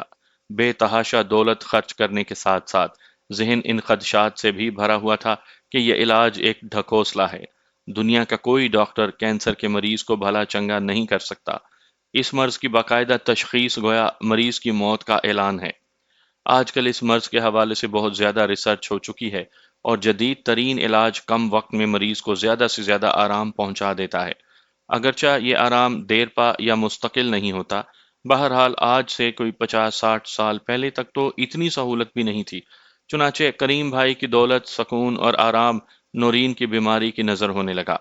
آنے والے چند سالوں میں کریم بھائی نے دکھ، تکلیف، کرب اور اذیت کی اتنی منازل طے کی کہ جن کی تفصیل بیان کرنے کے لیے پورا ڈائجسٹ بھی کم پڑے گا، لہٰذا نہایت ہی مختصر الفاظ میں صرف اتنا کہوں گا کہ بینک بیلنس ختم ہونے کے بعد پراپرٹی کی فروخت کا نمبر آیا۔ پہلے پلاٹس اور پھر فلیٹس ایک کے بعد ایک فروخت ہوتے چلے گئے اور اب صرف 3 دکانیں باقی تھیں، 2 آٹو اسپیئر پارٹس کی اور ایک ٹائرز وغیرہ کی، اور نورین کا یہ عالم تھا کہ مرض بڑھتا گیا جوں جوں دوا کی۔ یہ مرض جیسے جیسے آگے بڑھا، علاج اتنا ہی سخت، تکلیف دہ اور مہنگا ہوتا چلا گیا۔ پھر وہی ہوا جو اس طرح کے کاموں یعنی اس طرح کے امراض میں ہوتا ہے۔ پہلے نورین کا ایک بریسٹ کٹا، پھر دوسرا، سر اور جسم کے دوسرے حصوں سے بال اڑ گئے اور جلد کی رنگت بھی افسوسناک ہو گئی۔ یہ سب ان خطرناک ادویات اور دیگر طریقہ علاج کا نتیجہ تھا جو کینسر سے لڑنے کے لیے اختیار کیا گیا تھا۔ پھر ایسا وقت بھی آیا کہ ڈاکٹروں نے نورین کو دیگر فیملی ممبرز سے بالکل الگ رکھنے کی تجویز دی، چنانچہ اسے گھر کی بالائی منزل پر شفٹ کر دیا گیا۔ شروع میں ملاقاتیوں کو گھر کے اس حصے میں جانے اور نورین سے ملنے کی اجازت تھی، لیکن بعد ازاں اس کی بگڑتی ہوئی طبیعت اور خطرناک علاج کے باعث ان ملاقاتیوں یعنی عیادت گزاروں پر پابندی لگا دی گئی۔ ڈاکٹر کے علاوہ صرف کریم بھائی کو نورین کے پاس جانے کی اجازت تھی، اور وہ بھی مخصوص انتظامات کے بعد۔ وہ مخصوص قسم کا ماسک لگا کر اپنی بیوی سے ملنے جاتا تھا، ہاتھوں پر بھی خاص نوعیت کے دستانے ہوتے تھے۔ اس کے علاوہ بھی بہت سی احتیاطی تدابیر اختیار کی جاتی تھیں۔ جن دنوں نورین کو بالائی منزل پر شفٹ کیا گیا، اسے ڈاکٹروں کا تختہ مشق بنے کافی عرصہ گزر چکا تھا۔ وہ اپنی بیماری کی نوعیت اور علاج کے اخراجات سے بخوبی واقف تھی۔ وہ ایک پڑھی لکھی عورت تھی، لہٰذا کینسر کی ہلاکت خیزی سے بھی آشنا تھی۔ اسے یقین ہو گیا تھا کہ وہ کسی بھی صورت بچے گی نہیں۔ ایک روز اس نے کریم بھائی سے کہا، کریم، میں جانتی ہوں کہ تم مجھ سے بہت محبت کرتے ہو۔ کریم اس کا ہاتھ تھامے قریب ہی بیٹھا ہوا تھا، بھرائی ہوئی آواز میں بولا، میں تم سے کتنی محبت کرتا ہوں اس کا تو مجھے اندازہ نہیں، لیکن میں اتنا ضرور جانتا ہوں کہ تمہاری مجھ سے محبت اور اس محبت سے کہیں زیادہ ہے۔ تم ہمیشہ الفاظ کا کھیل کھیل کر مجھے چت کر دیتے ہو۔ وہ نکاحت آمیز لہجے میں بولی۔ کریم بھائی نے برجستہ کہا، اور تمہیں یہ کارنامہ انجام دینے کے لیے الفاظ کی بھی ضرورت پیش نہیں آتی۔ تم مجھ پر ایک محبت بھری نگاہ ڈالتی ہو اور میں چاروں خانے چت ہو جاتا ہوں۔ تم نے پھر الفاظ کی بازی گری شروع کر دی۔ وہ میٹھی شکایت کرتے ہوئے بولی، میں دراصل تم سے ایک خاص بات کرنا چاہتی ہوں۔ میرے لیے تمہاری ہر بات ہی خاص ہے۔ وہ نورین کا ہاتھ سہلاتے ہوئے بولا، خیر کہو، کیا کہنا چاہتی ہو؟ میرا خیال ہے یہ علاج روک دینا چاہیے۔ وہ چھت کو گھورتے ہوئے بولی۔ کریم بھائی پر جیسے بجلی سی گر پڑی۔ وہ چونکے ہوئے لہجے میں بولا، کیا مطلب؟ مطلب یہ کہ کریم، وہ گمبھیر انداز میں وضاحت کرتے ہوئے بولی، یہ بات تم بھی جانتے ہو، میں بھی جانتی ہوں، اور ہم دونوں سے کہیں زیادہ ڈاکٹر بھی جانتا ہے کہ کینسر ایک لا علاج مرض ہے، اور میں آج کل علاج کے جن مراحل سے گزر رہی ہوں، اس کا مطلب یہ ہے کہ میری زندگی بہت زیادہ باقی نہیں بچی، لہٰذا نورین لمحے بھر کے لیے سانس ہموار کرنے کو رکی تو کریم بھائی نے تڑپ کر کہا، ایسی باتیں نہ کرو نورین، مجھے یقین ہے کہ تم ایک دن بھلی چنگی ہو جاؤ گی۔ میں تمہارے علاج پر پیسہ پانی کی طرح بہا رہا ہوں اور دونوں ہاتھوں سے خرچ کر رہا ہوں۔ کریم کی بات مکمل ہونے سے پہلے ہی نورین بول اٹھی۔ وہ گویا کریم کے جملے کو مکمل کر رہی تھی۔ کریم نے ایسی نظروں سے اپنی بیوی کو دیکھا جیسے اس کی سمجھ میں نہ آ رہا ہو کہ اسے کیا کہنا چاہیے۔ نورین نے اپنی بات کو جاری رکھتے ہوئے مزید کہا، میں ایک خطرناک اور جان لیوا بیماری کے چنگل میں پھنسی ہوئی ہوں کریم، اور میں جانتی ہوں کہ اس بیماری کے علاج کے لیے بے تحاشا رقم کی ضرورت ہوتی ہے، جبکہ تم اس علاج کے سلسلے میں کسی کوتاہی یا کنجوسی کا مظاہرہ بھی نہیں کر رہے۔ یہ بات میرے علم میں ہے کہ تمام فلیٹس اور پلاٹس فروخت ہو چکے ہیں، بینک بیلنس زیرو ہے، اس 2 منزلہ مکان اور 3 دکانوں کے سوا کچھ بھی باقی نہیں بچا۔ اور اگر سال ڈیڑھ سال مزید علاج چلتا رہا تو ہم لوگ بے گھر ہونے کے ساتھ ہی بے روزگار بھی ہو جائیں گے، جبکہ یہ بات بھی طے ہے کہ کسی بھی صورت مجھے صحت ملنے والی نہیں، لہذا علاج کو مزید جاری رکھنا حماقت ہوگی۔ کریم، تم یہ سب کچھ ایک ایسے کنویں میں ڈال رہے ہو جس کا کوئی پیندہ ہی نہیں۔ یہ ایک اندھا کنواں ہے کریم، تم جیسا چاہ رہی ہو میں ویسا نہیں کر سکتا نورین۔ کریم بھائی نے ٹوٹے ہوئے لہجے میں کہا، تمہارے علاج کے حوالے سے جب میرے پاس بیچنے کے لیے کچھ نہیں بچے گا تو میں اس وقت خود کو بیچ دوں گا، لیکن کسی بھی صورت تمہارے علاج سے ہاتھ نہیں کھینچوں گا۔ تمہاری مایوسی نے مجھے دکھی کر دیا ہے نورین۔ تمہیں دکھی کرنا میرا مقصد نہیں تھا کریم، وہ دور خلا میں گھورتی ہوئی بولی۔ میں نے تو حقیقت بیان کی ہے، سرطان بڑی ٹھوس اور شفاف حقیقت ہے۔ اگر کوئی پیارا کسی موذی مرض میں مبتلا ہو جائے تو اسے بے یار و مددگار تو نہیں چھوڑا جا سکتا، کریم نے پرعزم انداز میں کہا۔ تم تنہا اور بے آسرا نہیں ہو نورین، میں تمہارے علاج اور تمہاری دیکھ بھال سے کبھی پیچھے نہیں ہٹ سکتا۔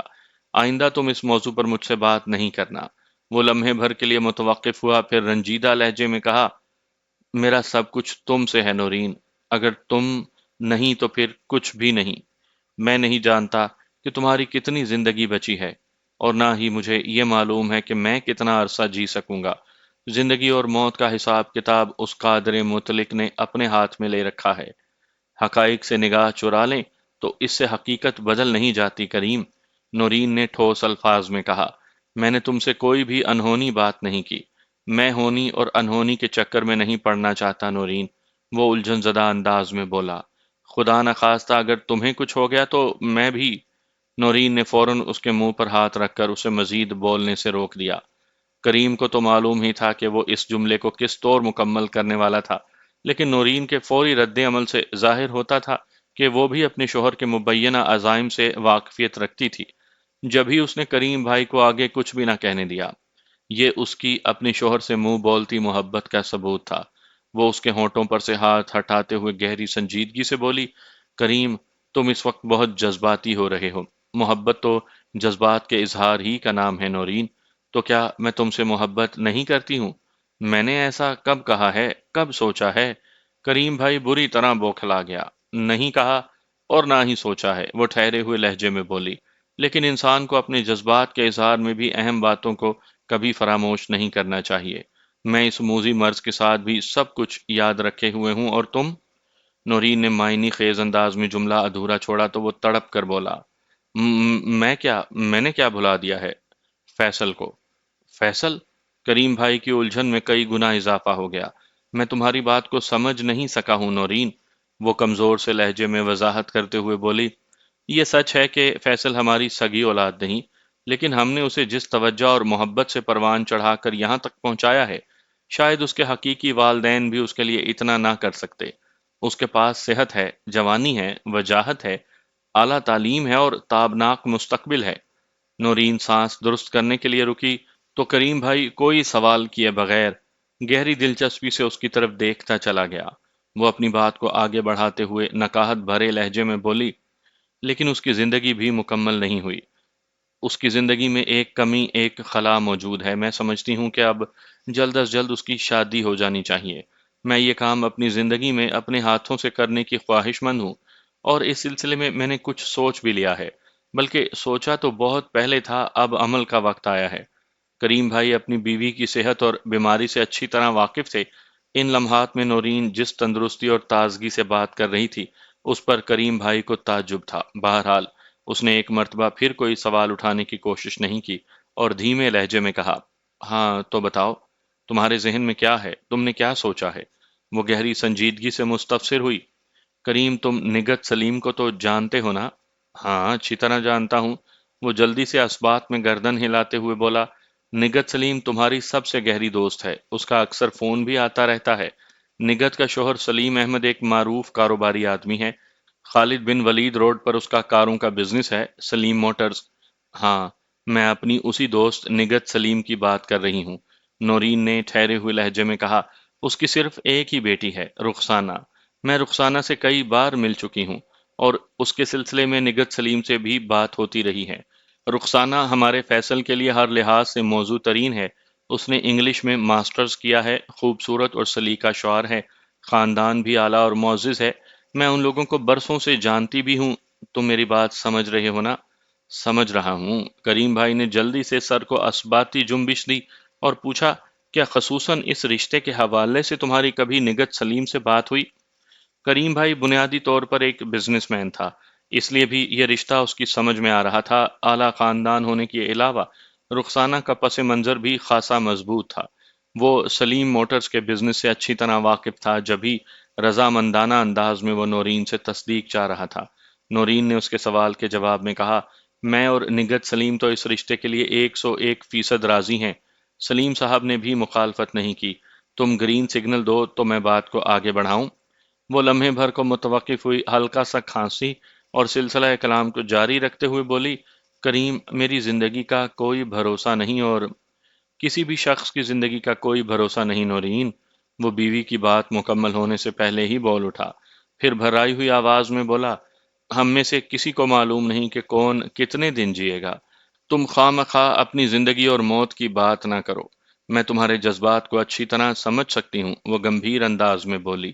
یہ تمہاری محبت ہے کہ تم میری موت کا ذکر سننے کے روادار نہیں ہو، لیکن اس سے حقائق میں کوئی تبدیلی نہیں آ سکتی۔ بہرحال، اس نے تھوڑا توقف کر کے ایک سکون بھری سانس خارج کی اور بات کو مکمل کرتے ہوئے بولی، میں اب چند دن یا چند ماہ کی مہمان ہوں، لیکن مجھے اتنا یقین ہے کہ اگر تم اس رشتے کے لیے تیار ہو جاؤ تو میں اپنی آنکھ بند ہونے سے پہلے فیصل کا چہرہ ضرور دیکھ لوں گی۔ آگے اللہ کو جو بھی منظور ہو۔ کریم بھائی نے بیوی کی خواہش کو پورا کر دیا۔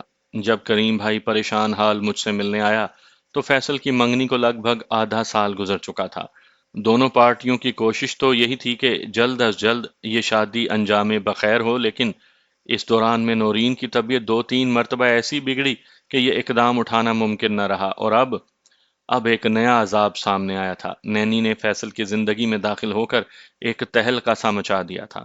اس کی کار فرمائی کی خبر ابھی تک رخسانہ اور اس کے گھر والوں کو نہیں تھی، اور نہ ہی نورین کو ابھی اس فتنے سے آگاہ کیا گیا تھا۔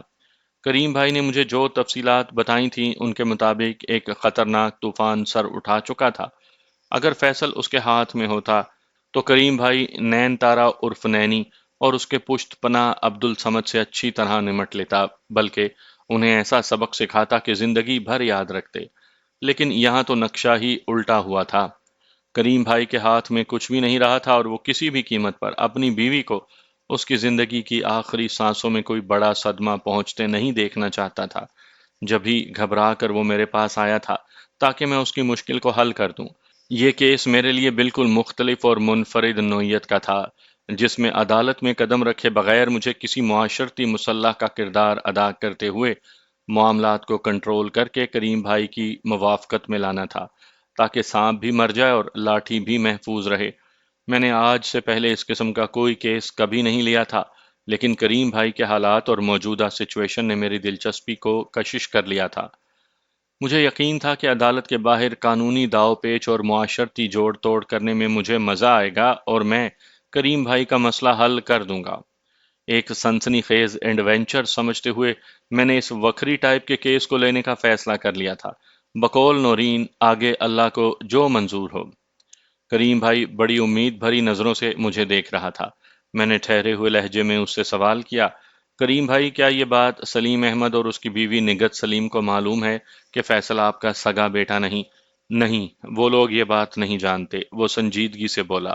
اوہ! میں نے ایک گہری سانس خارج کی۔ وہ وضاحت کرتے ہوئے بولی، دراصل جب ہم ناظم آباد سے شفٹ ہو کر گلشن اقبال آئے تھے تو ہم نے آپس میں ایک عہد کیا تھا کہ فیصل کی حقیقت صرف ہم دونوں کے درمیان رہے گی۔ نگہت اور نورین کی دوستی بہت بعد میں ہوئی تھی۔ جب ہم گلشن اقبال میں آ کر آباد ہوئے تو نگہت ہمارے پڑوس میں رہتی تھی اور فیصل ابھی بہت چھوٹا تھا۔ ان لوگوں کو ہم نے یہی بتایا تھا کہ فیصل ہماری اکلوتی اولاد ہے۔ اس طویل ہمسائیگی کے دوران ہی نورین اور نگہت کے درمیان دوستی مضبوط ہوئی تھی۔ ہم کافی عرصے تک ایک دوسرے کے پڑوسی رہے، اور چند سال پہلے وہ لوگ گلشن اقبال سے شفٹ ہو کر کشمیر روڈ کے ایک عالی شان بنگلے میں چلے گئے تھے۔ تاہم نورین اور نگہت کی دوستی میں کوئی فرق نہ آیا۔ ان کی فون پر تو بات ہوتی ہی رہتی تھی، علاوہ ازیں ایک دوسرے کے گھر میں بھی آنا جانا رہتا تھا، لیکن آج تک وہ لوگ اس راز سے واقف نہیں ہو سکے کہ فیصل میری مرحوم بہن زبیدہ کا بیٹا ہے اور یہ کہ ہم اس کے سگے ماں باپ نہیں۔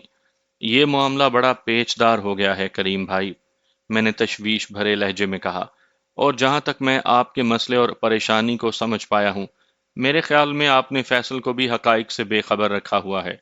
آپ کا اندازہ بالکل درست ہے وکیل صاحب، وہ اس بات میں گردن ہلاتے ہوئے بولا، تبھی تو وہ نینی کے ورغلانے میں آسانی سے آ رہا ہے، وہ فیصل کو ہمارے خلاف بھڑکا رہی ہے، اور آپ کو اس بات کا بھی یقین ہے کہ نینی محض ایک مہرا ہے، میں نے اس کی آنکھوں میں دیکھتے ہوئے کہا، نینی کی ڈوریاں کسی عبد الصمد نامی شخص کے ہاتھ میں ہیں، جو اپنی مرضی سے اسے اشاروں پر نچا رہا ہے۔ بالکل یہی بات ہے، وہ نفرت آمیز لہجے میں بولا، سارا فساد اسی مردود کا پیدا کیا ہوا ہے۔ اس مردود کی آپ سے دشمنی کیا ہے؟ میں نے اسپاٹ آواز میں کہا۔ کاروباری رقابت، وہ خفگی آمیز لہجے میں بولا، وہ شیطان میری ترقی سے جلتا ہے لیکن اب تو وہ ترقی بھی برقرار نہیں رہی۔ وہ لمحے بھر کے لیے متوقف ہوا، ایک افسردہ سی سانس خارج کی اور بات مکمل کی۔ نورین کی بیماری کے حوالے سے تو میں بڑے مشکل حالات میں ہوں وکیل صاحب، پیسہ تو خرچ ہو ہی رہا ہے، اس کے علاوہ جو ذہنی اذیت ہے وہ بیان سے باہر ہے، اور اب یہ فیصل والا نیا ایشو اٹھ کھڑا ہوا ہے۔ حالانکہ میں نے کبھی سمت کے خلاف سوچا بھی نہیں، لیکن اس منحوس کو مجھ سے خدا واسطے کا بیر ہے، وہ مجھے ہر طرف سے تباہ و برباد کرنا چاہتا ہے۔ کریم بھائی، اس کے خاموش ہونے پر میں نے کہا، دو افراد میں کاروباری مسابقت یا بزنس جیلسی ہو سکتی ہے، میں یہ بھی مان لیتا ہوں کہ آپ کے دل میں عبد الصمد اور اس کے کاروبار کے حوالے سے کوئی منفی جذبہ نہیں، خون جلانے والے سارے معاملات سمد ہی کی طرف سے ہیں، لیکن میں سانس سنبھال کرنے کے لیے متوقف ہوا، پھر اضافہ کیا، لیکن یہ بات میری سمجھ میں نہیں آتی کہ عبد الصمد کو آپ کے خفیہ راز کی خبر کیسے ہو گئی؟ وہ کیسے یہ حقیقت جانتا ہے کہ فیصل آپ کی حقیقی اولاد نہیں؟ میں نے آپ کو بتایا ہے نا، وہ وضاحت کرتے ہوئے بولا، آٹو سپیئر پارٹس مارکیٹ میں ایک ایسے آدمی سے میری ملاقات ہوئی تھی جو زبیدہ کی سسرال سے تعلق رکھتا ہے، وہ فیصل کے والد حقیقی ادریس کا دور پار کا رشتہ دار ہے۔ اس حوالے سے ظاہر ہے وہ فیصل کو گود لیے جانے والی حقیقت سے بھی واقف ہے، لیکن میں نے چونکہ کبھی اس سلسلے میں کوئی مشکوک حرکت نہیں کی تھی، لہٰذا میں مطمئن تھا، مگر اگر میں غلط نہیں سمجھ رہا تو میں نے اس کا جملہ مکمل ہونے سے پہلے ہی کہا، آپ جس شخص کا ذکر کر رہے ہیں وہ عبد الصمد کے سوا کوئی دوسرا نہیں۔ جی بالکل، وہ اس بات میں گردن ہلاتے ہوئے بولا۔ میں نے ٹھہرے ہوئے لہجے میں کہا، کریم بھائی، میری نظر میں صورتحال کچھ اس طرح بنتی ہے، عبد الصمد کسی بھی وجہ سے آپ کا دشمن ہے، اور وہ آپ کی زندگی کی سب سے بڑی کمزوری سے بھی آگاہ ہے، یعنی وہ جانتا ہے کہ فیصل آپ کی سگی اولاد نہیں۔ نہ صرف وہ اس خطرناک حقیقت سے آشنا ہے، بلکہ آپ کو نقصان پہنچانے کے لیے وہ ان دنوں آپ کی اسی کمزوری سے کھیل بھی رہا ہے، اور ضرورت پڑنے پر وہ یہ ثابت بھی کر سکتا ہے کہ آپ نے فیصل کو اڈاپٹ کیا ہوا ہے، کیونکہ وہ فیصل کے مرحوم باپ ہی کے خاندان کا ایک فرد ہے۔ میں غلط تو نہیں کہہ رہا نا؟ نہیں، آپ نے ٹھیک کہا، وہ پریشان لہجے میں بولا۔ میں نے مزید کہا، اور آپ کی مشکل یہ ہے کہ آپ نے فیصل کو حقیقت سے بے خبر رکھا ہے، علاوہ ازیں فیصل کی منگیتر رخسانہ اور اس کے گھر والے بھی نہیں جانتے کہ آپ فیصل کے حقیقی والدین نہیں ہیں، اس لیے آپ چاروں طرف سے مصیبت میں گھر گئے ہیں اور چاہتے ہیں کہ میں جادو کی چھڑی گھما کر سب ٹھیک کر دوں۔ میں نے جادو کی چھڑی کے بارے میں تو نہیں سوچا، البتہ یہ امید ضرور ہے کہ اگر آپ اس معاملے میں کود پڑے تو اس کا کوئی نہ کوئی حل نکل ہی آئے گا، وہ گہری سنجیدگی سے بولا، اور وہ حل میری موافقت ہی میں نکلے گا۔ میں نہ تو کسی قیمت پر فیصل کو کھونا چاہتا ہوں، اور نہ ہی مجھے یہ منظور ہے کہ نورین کو کوئی صدمہ پہنچے۔ آپ کسی بھی طرح دماغ کو لڑائیں، قانونی داؤ پیچ آزمائیں یا سیاست و مصلحت کا استعمال کریں، لیکن میرا کام ہونا چاہیے۔ اس سلسلے میں جتنی بھی رقم خرچ ہو، میں پیچھے نہیں ہٹوں گا۔ ایک فوری خیال کے تحت میں نے اس سے پوچھا، فیصل کے برتھ سرٹیفکیٹ اور تعلیمی اسناد وغیرہ میں اس کی ولدیت کے خانے میں کس کا نام لکھا ہے؟ میرا، کریم بھائی نے مضبوط لہجے میں کہا۔ برتھ سرٹیفکیٹ تو میں نے اپنی ضرورت اور مرضی کے عین مطابق ابتدا میں ہی کوشش کر کے ایسا بنوا لیا تھا کہ آئندہ زندگی میں کوئی مسئلہ کھڑا نہ ہو، لیکن مجھے کیا خبر تھی کہ زبیدہ کا کوئی سسرالی رشتہ دار یوں اچانک گڑے مردے اکھاڑنے پر تل جائے گا۔ میں نے ایسی دشمنی کے بارے میں تو کبھی سوچا بھی نہیں تھا۔ انسان پر جب کوئی مصیبت نازل ہوتی ہے یا کوئی مشکل وقت آتا ہے تو پھر سب کچھ وہی ہونے لگتا ہے جس کے بارے میں اس نے کبھی سوچا بھی نہیں ہوتا۔ میں نے سنجیدہ لہجے میں کہا۔ بہرحال اس وقت آپ کا مسئلہ اہم ہے، اور یہ اسی وقت حل ہو سکتا ہے جب عبد الصمد کا عمل دخل نہ رہے اور وہ بندہ بری طرح آپ کے پیچھے پڑا ہوا ہے۔ میں لمحے بھر کے لیے متوقف ہوا تو وہ امید بھری نظروں سے مجھے دیکھنے لگا۔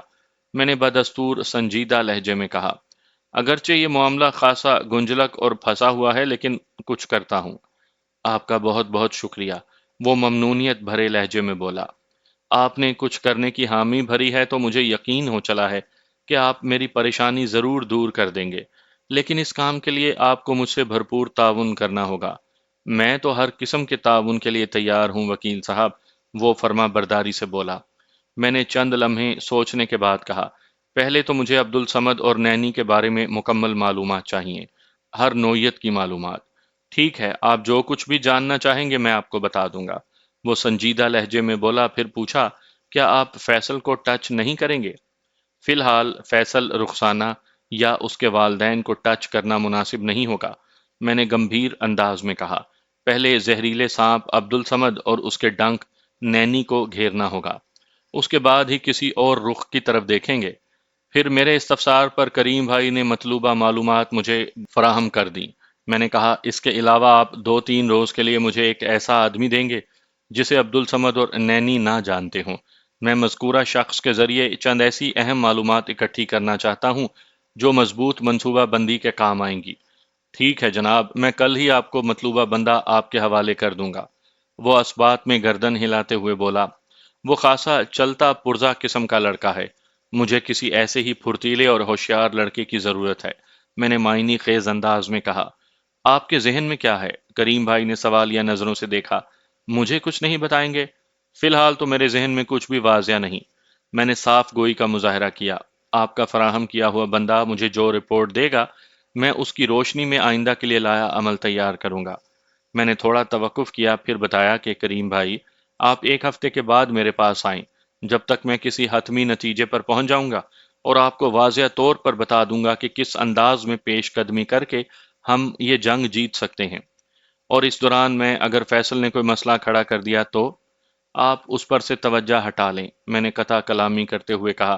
مجھے کبھی امید ہے کہ فیصل ان دنوں جس کام میں مگن ہے، اگر اسے چھیڑا نہ جائے تو وہ کسی مسئلے کو اٹھانے، بٹھانے یا لٹانے کے بارے میں نہیں سوچے گا، اور اس دوران میں اس مسئلے کو جڑ سے اکھاڑنے کا بندوبست کر لوں گا۔ وہ مطمئن ہو کر میرے آفس سے رخصت ہو گیا۔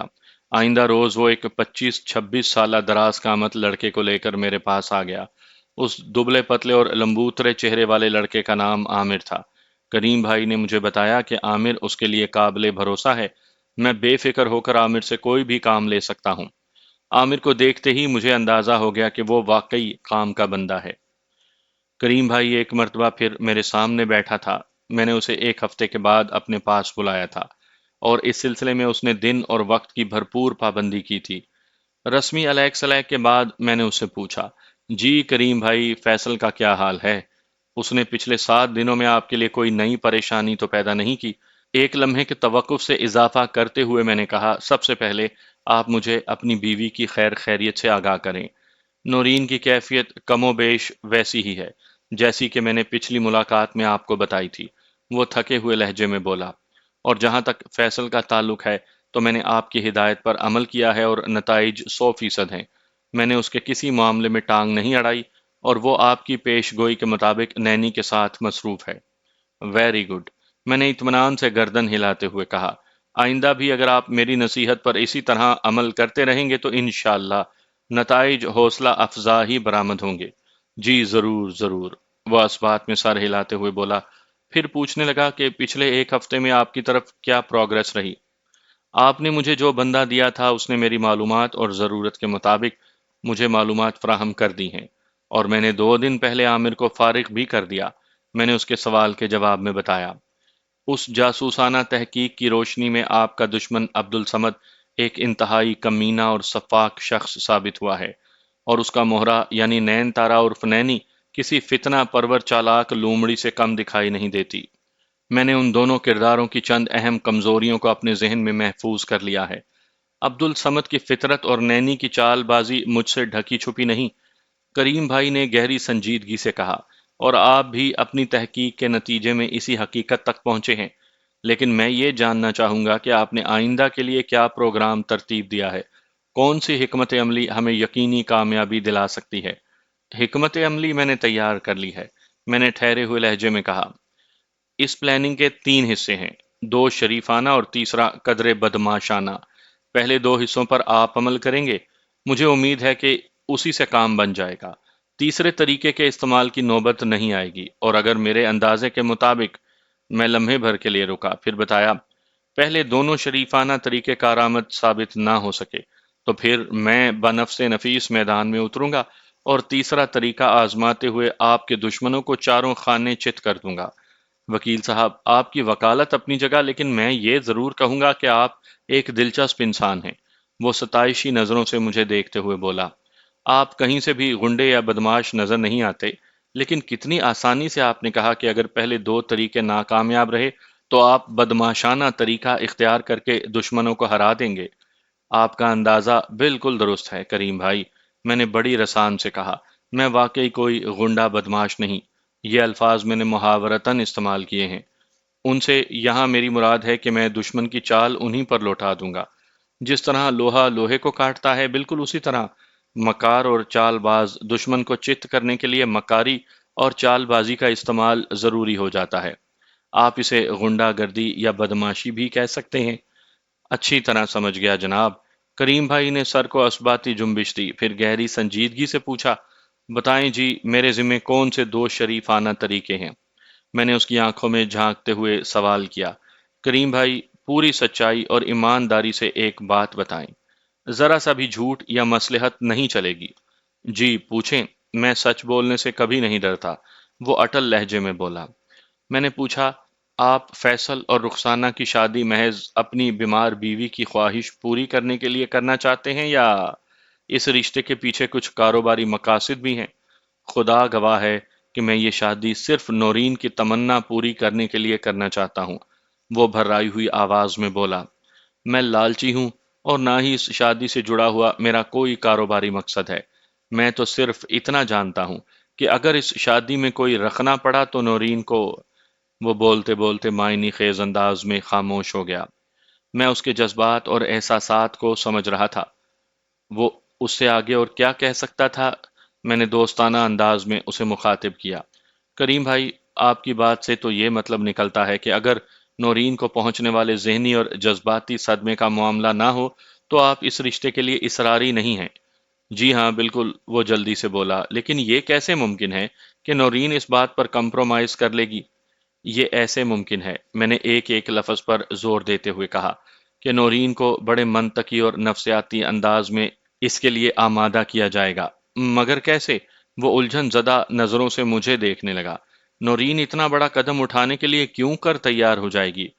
کریم بھائی، آپ کی مشکل کو حل کرنے کے لیے میں نے 3 فارمولے واضح کیے ہیں، میں نے ٹھہرے ہوئے لہجے میں کہا۔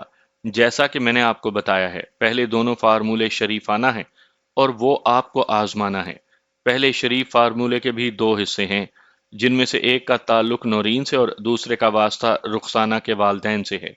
تو میں پہلے فارمولے کے پہلے حصے کی طرف آتا ہوں۔ میں سانس ہموار کرنے کے لیے لمحہ بھر کو متوقف ہوا تو کریم بھائی کو گہری سنجیدگی سے اپنی جانب متوجہ پایا۔ اس کے چہرے پر الجھن اور حیرانی کے ملے جلے تاثرات تھے۔ میں نے گمبھیر انداز میں بولنا شروع کیا۔ میرا انداز کسی ایسے پروفیسر جیسا تھا جو نفسیات پڑھانے پر مامور ہو۔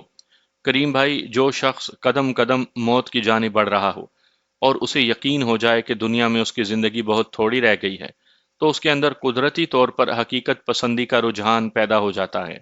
وہ معمولی سے معمولی جھوٹ کو بھی گناہ کبیرہ تصور کرنے لگتا ہے، اور نہ صرف تصور کرنے لگتا ہے بلکہ خود بھی جھوٹ بولنے کی غلطی نہیں کرتا۔ اور اگر پچھلی زندگی میں اس سے ایسی کوئی کوتاہی ہو چکی ہو تو وہ اس کی تلافی اور کفارے کی فکر میں رہتا ہے۔ یہ ایک فطری اور قدرتی رویہ ہے جس میں کوئی دوسری رائے یا اختلاف ہو ہی نہیں سکتا۔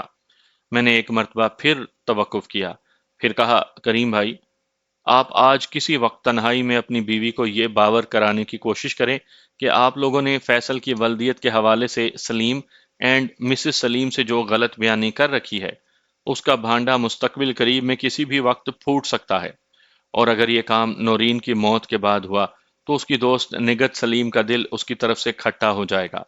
جب نگت کو یہ پتا چلے گا کہ جس لڑکے کو اس نے اپنی دوست کا بیٹا سمجھ کر داماد کا درجہ دیا ہے وہ کسی اور ہی کی اولاد ہے، تو وہ نورین کے بارے میں لا محالہ منفی انداز میں سوچنے پر مجبور ہو جائے گی، جس کے نتیجے میں دونوں خاندانوں میں تو جو فتنہ پھیلے گا سو پھیلے گا ہی۔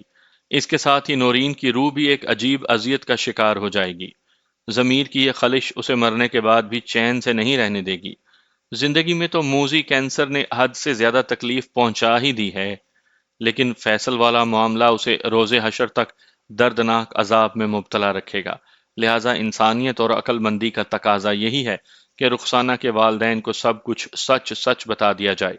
میں خاموش ہوا تو کریم بھائی نے ٹوٹے ہوئے لہجے میں کہا، نورین سے اس کی موت کی باتیں کرنا اگرچہ میرے بس کی بات تو نہیں، لیکن دل پر بھاری پتھر رکھ کر میں آپ کی ہدایت کے مطابق ایسا کر لوں گا، اور جیسا کہ آپ کہہ رہے ہیں مجھے امید ہے نورین حقیقت کی اس نقاب کشائی کے لیے بھی تیار ہو جائے گی۔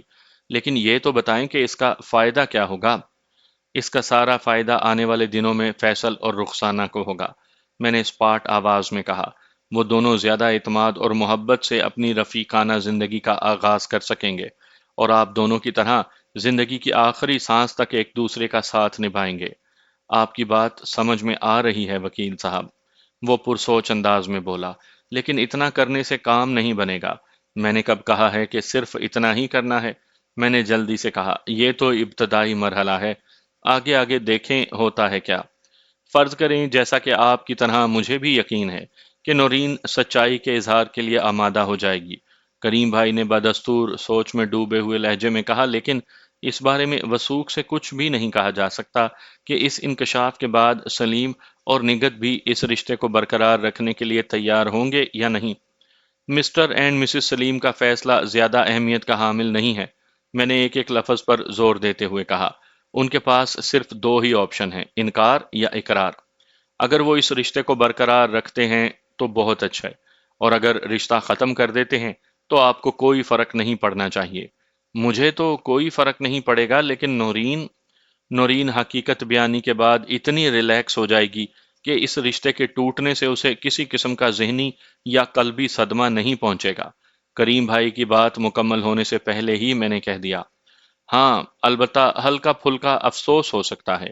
اس بات کا افسوس کہ فیصل کی رخسانہ سے شادی نہ ہو سکی، اور اس بات کا افسوس کہ اس کی دوست نگت سلیم کو حقیقت بیانی پسند کیوں نہیں آئی۔ ہم وہ میرے خیالات سے متفق دکھائی دینے لگا، گہری سنجیدگی سے بولا، ٹھیک ہے، فرض کریں کہ میں نے نورین کو سچ بیانی کے لیے تیار کر لیا، آگے بتائیں کیا کرنا ہے؟ اگر نورین آپ کی بات مان لیتی ہے تو سمجھیں کہ پہلے فارمولے کا پہلا حصہ مکمل ہو گیا، میں نے مضبوط لہجے میں کہا۔ اس کے بعد اسی فارمولے کے دوسرے حصے پر عمل کرنا ہوگا، اور وہ کچھ اس طرح ہے۔ میں لمحے بھر کو تھما، پھر اسی سنجیدگی سے بات کو آگے بڑھایا۔ دوسرے حصے کے مطابق فیصل کی حقیقت نورین کی زبانی نگت تک، اور نگت کی زبانی اس کے شوہر سلیم تک پہنچے گی، اور مجھے یقین ہے کہ ایک دو روز ہی میں اس پیش رفت کے نتائج بھی برآمد ہو جائیں گے۔ ہاں یا نہ؟ وہ جلدی سے بولا۔ بالکل، میں نے اس بات میں گردن ہلائی اور مزید کہا، ان 2 دنوں کے دوران میں آپ دوسرے فارمولے کے پہلے حصے پر عمل شروع کر دیں گے۔ کیا دوسرے فارمولے کے بھی ایک سے زیادہ حصے ہیں؟ وہ تعجب خیز نظروں سے میری طرف دیکھتے ہوئے بولا۔ ہاں، میں نے زیر لب مسکراتے ہوئے کہا، میں نے بڑی محنت اور احتیاط سے جنگ کا یہ نقشہ ترتیب دیا ہے۔ میں نے اس بساط پر مہرے کچھ اس انداز میں سجائے ہیں کہ کوئی جنگی جرنیل بھی دیکھے تو اش اش کر اٹھے۔ میں نے لمحاتی توقف کے بعد کہا، یہ ضروری نہیں کہ ہر کیس کو عدالت میں ہی لے جا کر حل کیا جائے۔ میں چاہتا ہوں کہ آپ کی دولت اور وقت کم سے کم خرچ ہو، اور اس کے ساتھ ہی آپ کی عزت اور نیک نامی پر بھی کوئی حرف نہ آئے۔ بہت بہت شکریہ وکیل صاحب، وہ تشکر آمیز لہجے میں بولا، میں پوری توجہ سے سن رہا ہوں۔ آپ دوسرے حصے یعنی دوسرے فارمولے کی تفصیلات بیان فرمائیں۔ میں اسے بتانے لگا، پہلے فارمولے کی طرح دوسرے فارمولے کے بھی 2 حصے ہیں۔ پہلے حصے میں یعنی انہی 2 دنوں کے درمیان آپ کسی وقت فیصل کو لے کر بیٹھیں گے، اس سے کوئی بات نہیں چھپائیں گے، لیکن جو بھی سچ اسے بتائیں گے وہ آپ کے زاویے سے ہوگا، تاکہ فیصل پر آپ کی گرفت قائم رہے۔ اس سلسلے میں مصلحت کے تقاضے کو نبھاتے ہوئے تھوڑی غلط بیانی بھی کرنا ہوگی، لیکن اس کا کوئی منفی مقصد نہیں ہوگا، جیسا کہ مثلاً آپ اسے بتا سکتے ہیں کہ کن حالات میں آپ نے اسے اڈاپٹ کیا تھا۔ اس کے حقیقی والدین ایک ایکسیڈنٹ میں مارے گئے تھے، لہٰذا اس کے لیے دنیا میں اس گھر سے زیادہ محفوظ اور موزوں ٹھکانہ اور کوئی ہو ہی نہیں سکتا تھا۔ آپ یہاں وقت کی ضرورت کے تحت عبد الصمد کا کارڈ بھی کھیل سکتے ہیں۔ وہ کیسے صاحب؟ وہ متعاملانہ انداز میں مجھے دیکھنے لگا۔ میں نے بتایا، اس میں کسی شک و شبے کی گنجائش نہیں کہ عبد الصمد آپ کا کھلا دشمن ہے۔ وہ نینی کے ذریعے جو کھیل کھیل رہا ہے وہ اس کی کمینگی، کم ظرفی اور ضلالت کو سمجھنے کے لیے کافی ہے۔ لہٰذا اگر آپ اس بندے کی مکاری کے جواب میں مکاری اور جھوٹ کے جواب میں تھوڑا جھوٹ بولیں گے تو محبت اور جنگ میں ہر حربہ جائز ہے کہ مستاق، یہ کچھ زیادہ غلط نہیں ہوگا۔ آپ عبد الصمد کو نہایت ہی غلیظ انداز میں فیصل کے سامنے پیش کریں گے۔ اس بار جو میں تھوڑا سا تھما تو اس نے کوئی سوال نہیں کیا۔ آپ فیصل کو سمجھائیں کہ عبد الصمد اس کے حقیقی باپ ادریس کا دور پار کا رشتہ دار ہے، اور حقیقت بھی یہی ہے۔ یہاں پر ہوشیاری دکھاتے ہوئے فیصل کو یہ باور کروانے کی ضرورت ہے کہ عبد الصمد دراصل اس کے باپ ادریس کا دیرینہ دشمن تھا، اور وہ حادثہ بھی عبد الصمد ہی کا کیا دھرا تھا جس میں فیصل کے سگے والدین کو موت کا مزہ چکھنا پڑا۔ در حقیقت عبد الصمد ہی اس کے والدین کا قاتل ہے۔ اس وقت فیصل کی جان کو بہت زیادہ خطرہ تھا، لہٰذا آپ اور نورین نے اسے گود لے لیا اور علاقہ بدل کر اس کی دشمنوں کی نظروں سے اوجھل ہو گئے۔ آپ نے فیصل کے برتھ سرٹیفکیٹ میں ولدیت کے خانے میں اسی احتیاط کے پیش نظر اپنا نام لکھوایا تھا کہ وہ ہمیشہ ہمیشہ کے لیے محفوظ ہو جائے۔ ایک ماموں اور ممانی اس سے زیادہ اور کیا قربانی دے سکتے ہیں؟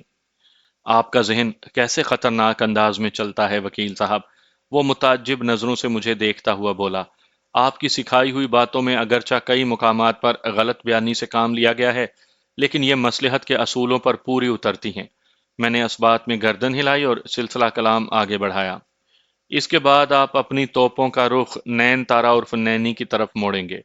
آپ نینی کو غلط لڑکی اور عبد الصمد کی ایجنٹ ثابت کرنے کے لیے جو کچھ بھی کہنا چاہیں کہہ سکتے ہیں۔ آپ فیصل کو بتائیں گے کہ عبد الصمد کئی سال کے تعاقب کے بعد بالآخر ان تک پہنچنے میں کامیاب ہو گیا۔ وہ آپ کا کاروباری حریف بھی ہے اور فیصل کا دشمن بھی۔ نینی کچھ عرصہ پہلے اسی کے پاس کام کرتی تھی۔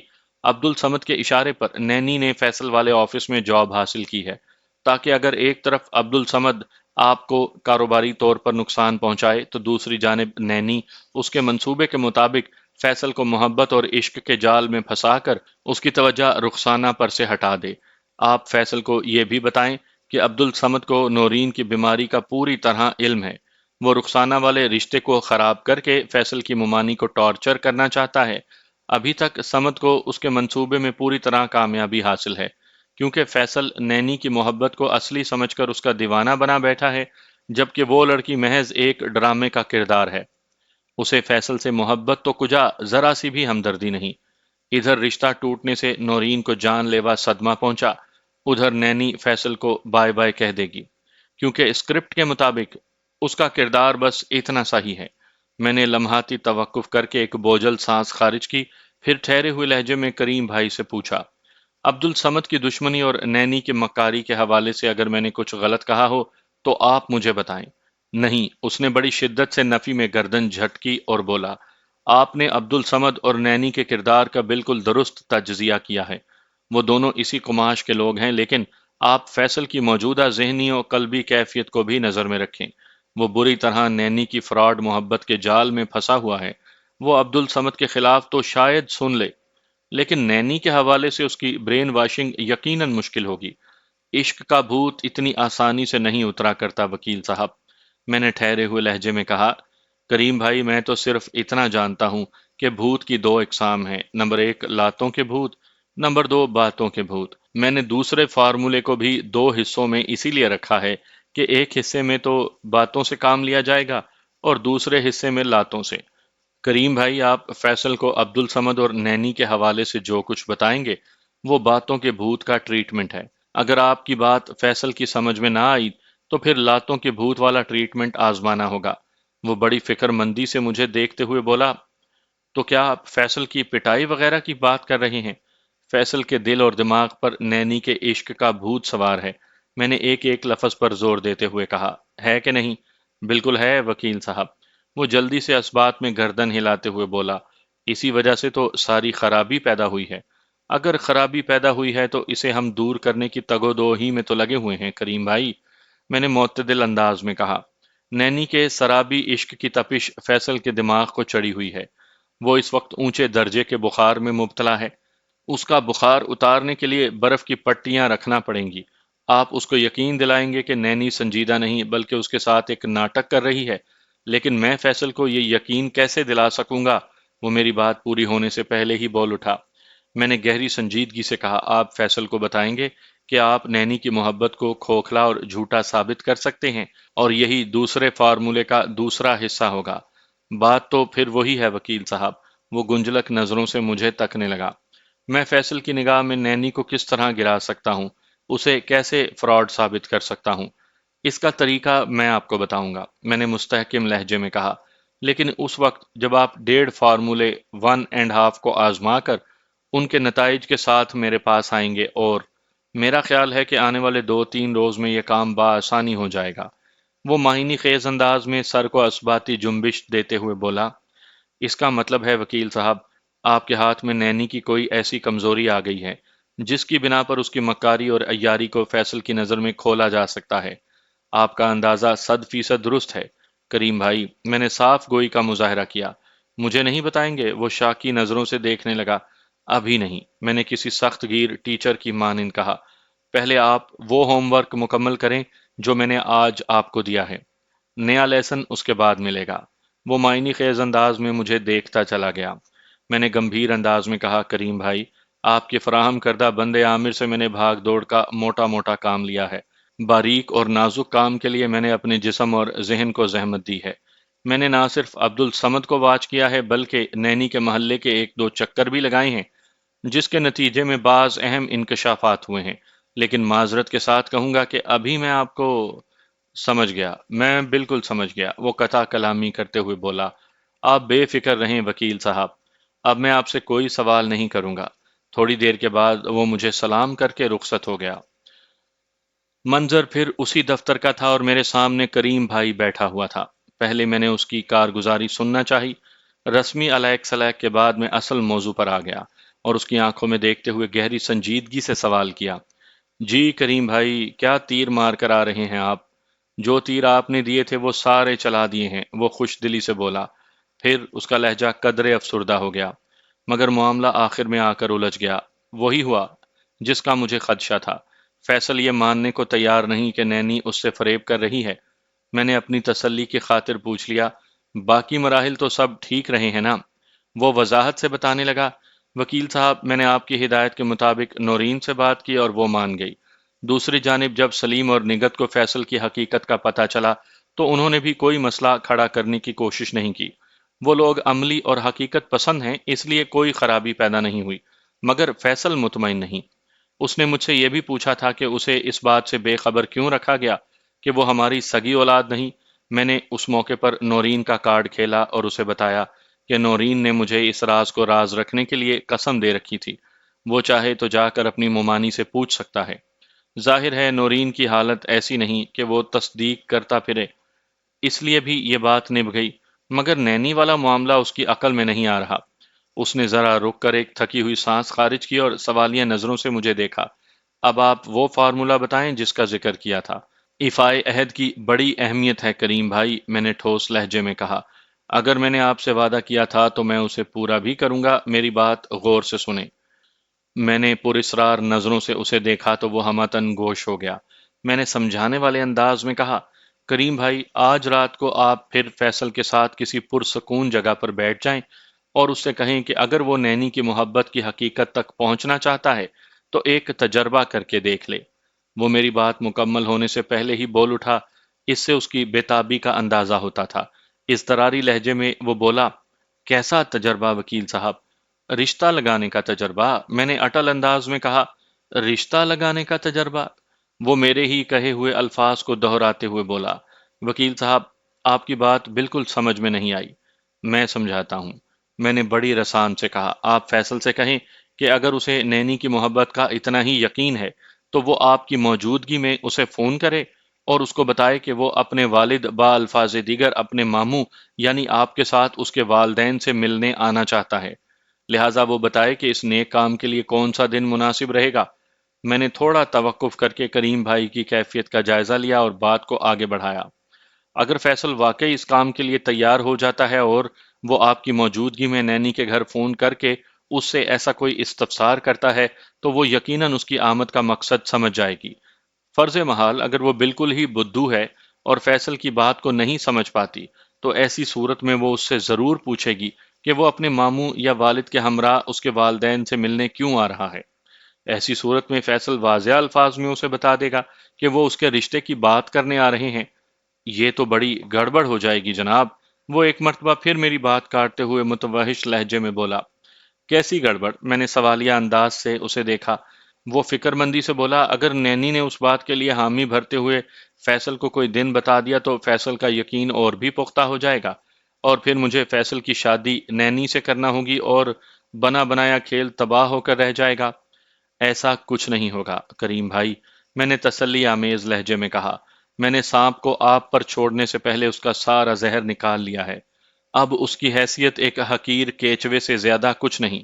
نینی کی کوئی چال کامیاب ہو سکے گی اور نہ ہی کوئی ڈھال مؤثر ثابت ہوگی۔ اللہ کا نام لے کر کود جائیں۔ گویا آپ کو یقین ہے، وہ بے یقینی سے میری طرف دیکھتے ہوئے بولا، کہ نینی اسے صاف منع کر دے گی؟ جی ہاں، پکا یقین ہے، میں نے چٹانی لہجے میں کہا۔ وہ متذبذب نظروں سے مجھے دیکھتے ہوئے بولا، مگر کیوں؟ اس لیے کہ وہ اپنے رشتے کے سلسلے میں کسی بھی پارٹی کو اپنے گھر بلانے کی حماقت نہیں کر سکتی۔ میں نے بڑے واضح الفاظ میں کریم بھائی کو حقیقت سے آشنا کرتے ہوئے کہا، کیونکہ وہ آلریڈی منگنی شدہ ہے۔ کیا؟ کریم بھائی کی آواز حیرت سے پھٹی جا رہی تھی۔ جی ہاں کریم بھائی، میں نے اس کی آنکھوں میں دیکھتے ہوئے وضاحت کر دی۔ وہ اپنے خالہ زاد شکیل سے منسوب ہے، جو گرو مندر کے علاقے میں واقع پارٹی ڈیکوریشن والوں کی ایک دکان پر کام کرتا ہے۔ میں شکیل سے کسی کام کے بہانے مل چکا ہوں، وہ مجھے نہیں جانتا اور نہ ہی میرے ارادوں سے واقف ہے، لیکن اگر سیدھی انگلی سے گھی نکلتا نظر نہ آیا تو مجھے مجبوری میں اپنی انگلی کو ٹیڑھا کرنا پڑے گا۔ اگر میری ہنرمندی سے شکیل کو نینی اور فیصل کے کرتوتوں کا پتہ چل گیا تو وہ نینی کے ساتھ تو جو سلوک کرے گا وہ کرے گا ہی، لیکن اس کے ساتھ ہی وہ فیصل کی دھنائی بھی کر دے گا۔ یہی وہ تیسرا فارمولہ ہے جسے میں نے بدماشی کا نام دیا ہے۔ مگر میں کوئی فتنہ گری نہیں چاہتا، اگر یہ کام آسانی اور سہولت سے ہو جاتا ہے تو بہت اچھے، بصورت دیگر مرتا کیا نہ کرتا کہ مستاق کچھ نہ کچھ تو کرنا ہی پڑے گا نا کریم بھائی۔ آپ جو بھی کریں لیکن اس بات کا خاص طور پر خیال رکھیں کہ فیصل کا بال بھی بیکا نہ ہو، وہ شفقت پدری سے مغلوب آواز میں بولا۔ اس کا دماغ خراب ہی صحیح، لیکن وکیل صاحب، اس لڑکے میں میری یعنی ہماری جان ہے۔ میں آپ کے جذبات اور فیصل سے محبت کو اچھی طرح سمجھ سکتا ہوں کریم بھائی، میں نے ہمدردی بھرے لہجے میں کہا۔ آپ فکر نہ کریں، انشاءاللہ اس اقدام کی نوبت ہی نہیں آئے گی۔ مجھے امید ہے کہ شریفانہ طریقے ہی سے کام بن جائے گا۔ اللہ آپ کی زبان مبارک کرے وکیل صاحب، وہ دعائیہ انداز میں چھت کی طرف دیکھتے ہوئے بولا۔ ہم نے بڑی محبت، ناز و نام اور دلداری سے فیصل کو پال پوس کر اتنا بڑا کیا ہے۔ اس کی آواز بھر آ گئی۔ یہ سچ ہے کہ وہ ہماری حقیقی اولاد نہیں، لیکن ہم نے اسے سگی اولاد سے بھی زیادہ لاڈ پیار دیا ہے۔ ہم اسے کوئی تکلیف پہنچتے نہیں دیکھ سکتے۔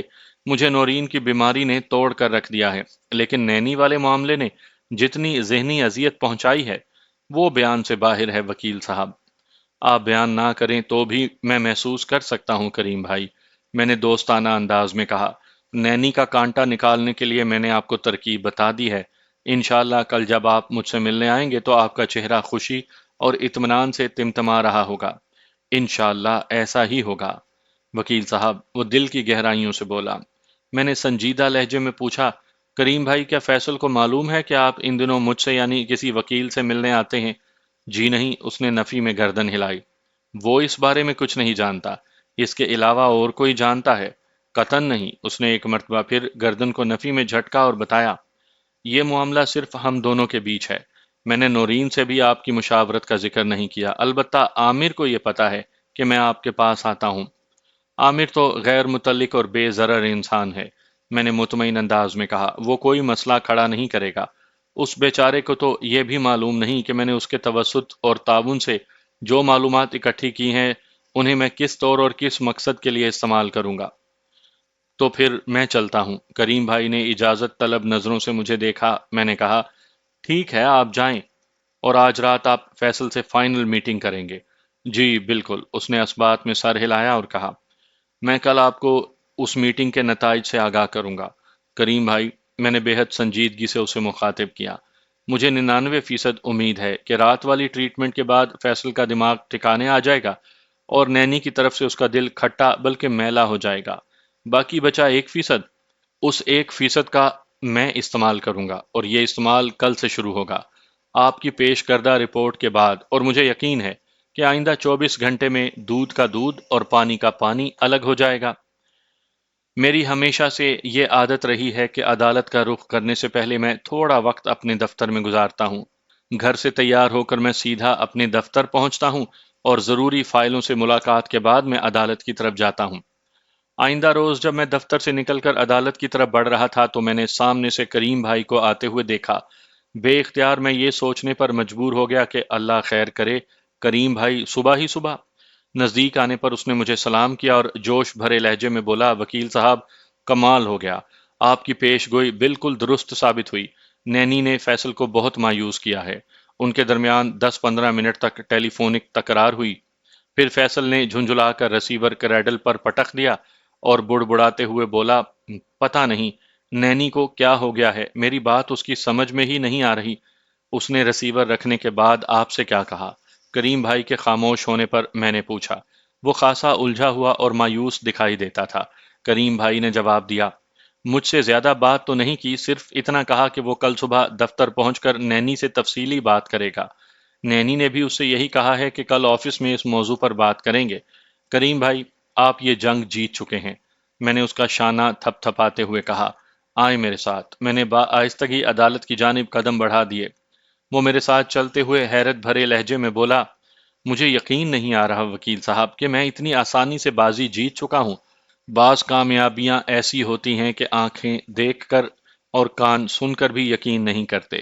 کریم بھائی، میں نے ٹھوس لہجے میں کہا، فیصل کی واپسی بھی ایسا ہی معاملہ ہے۔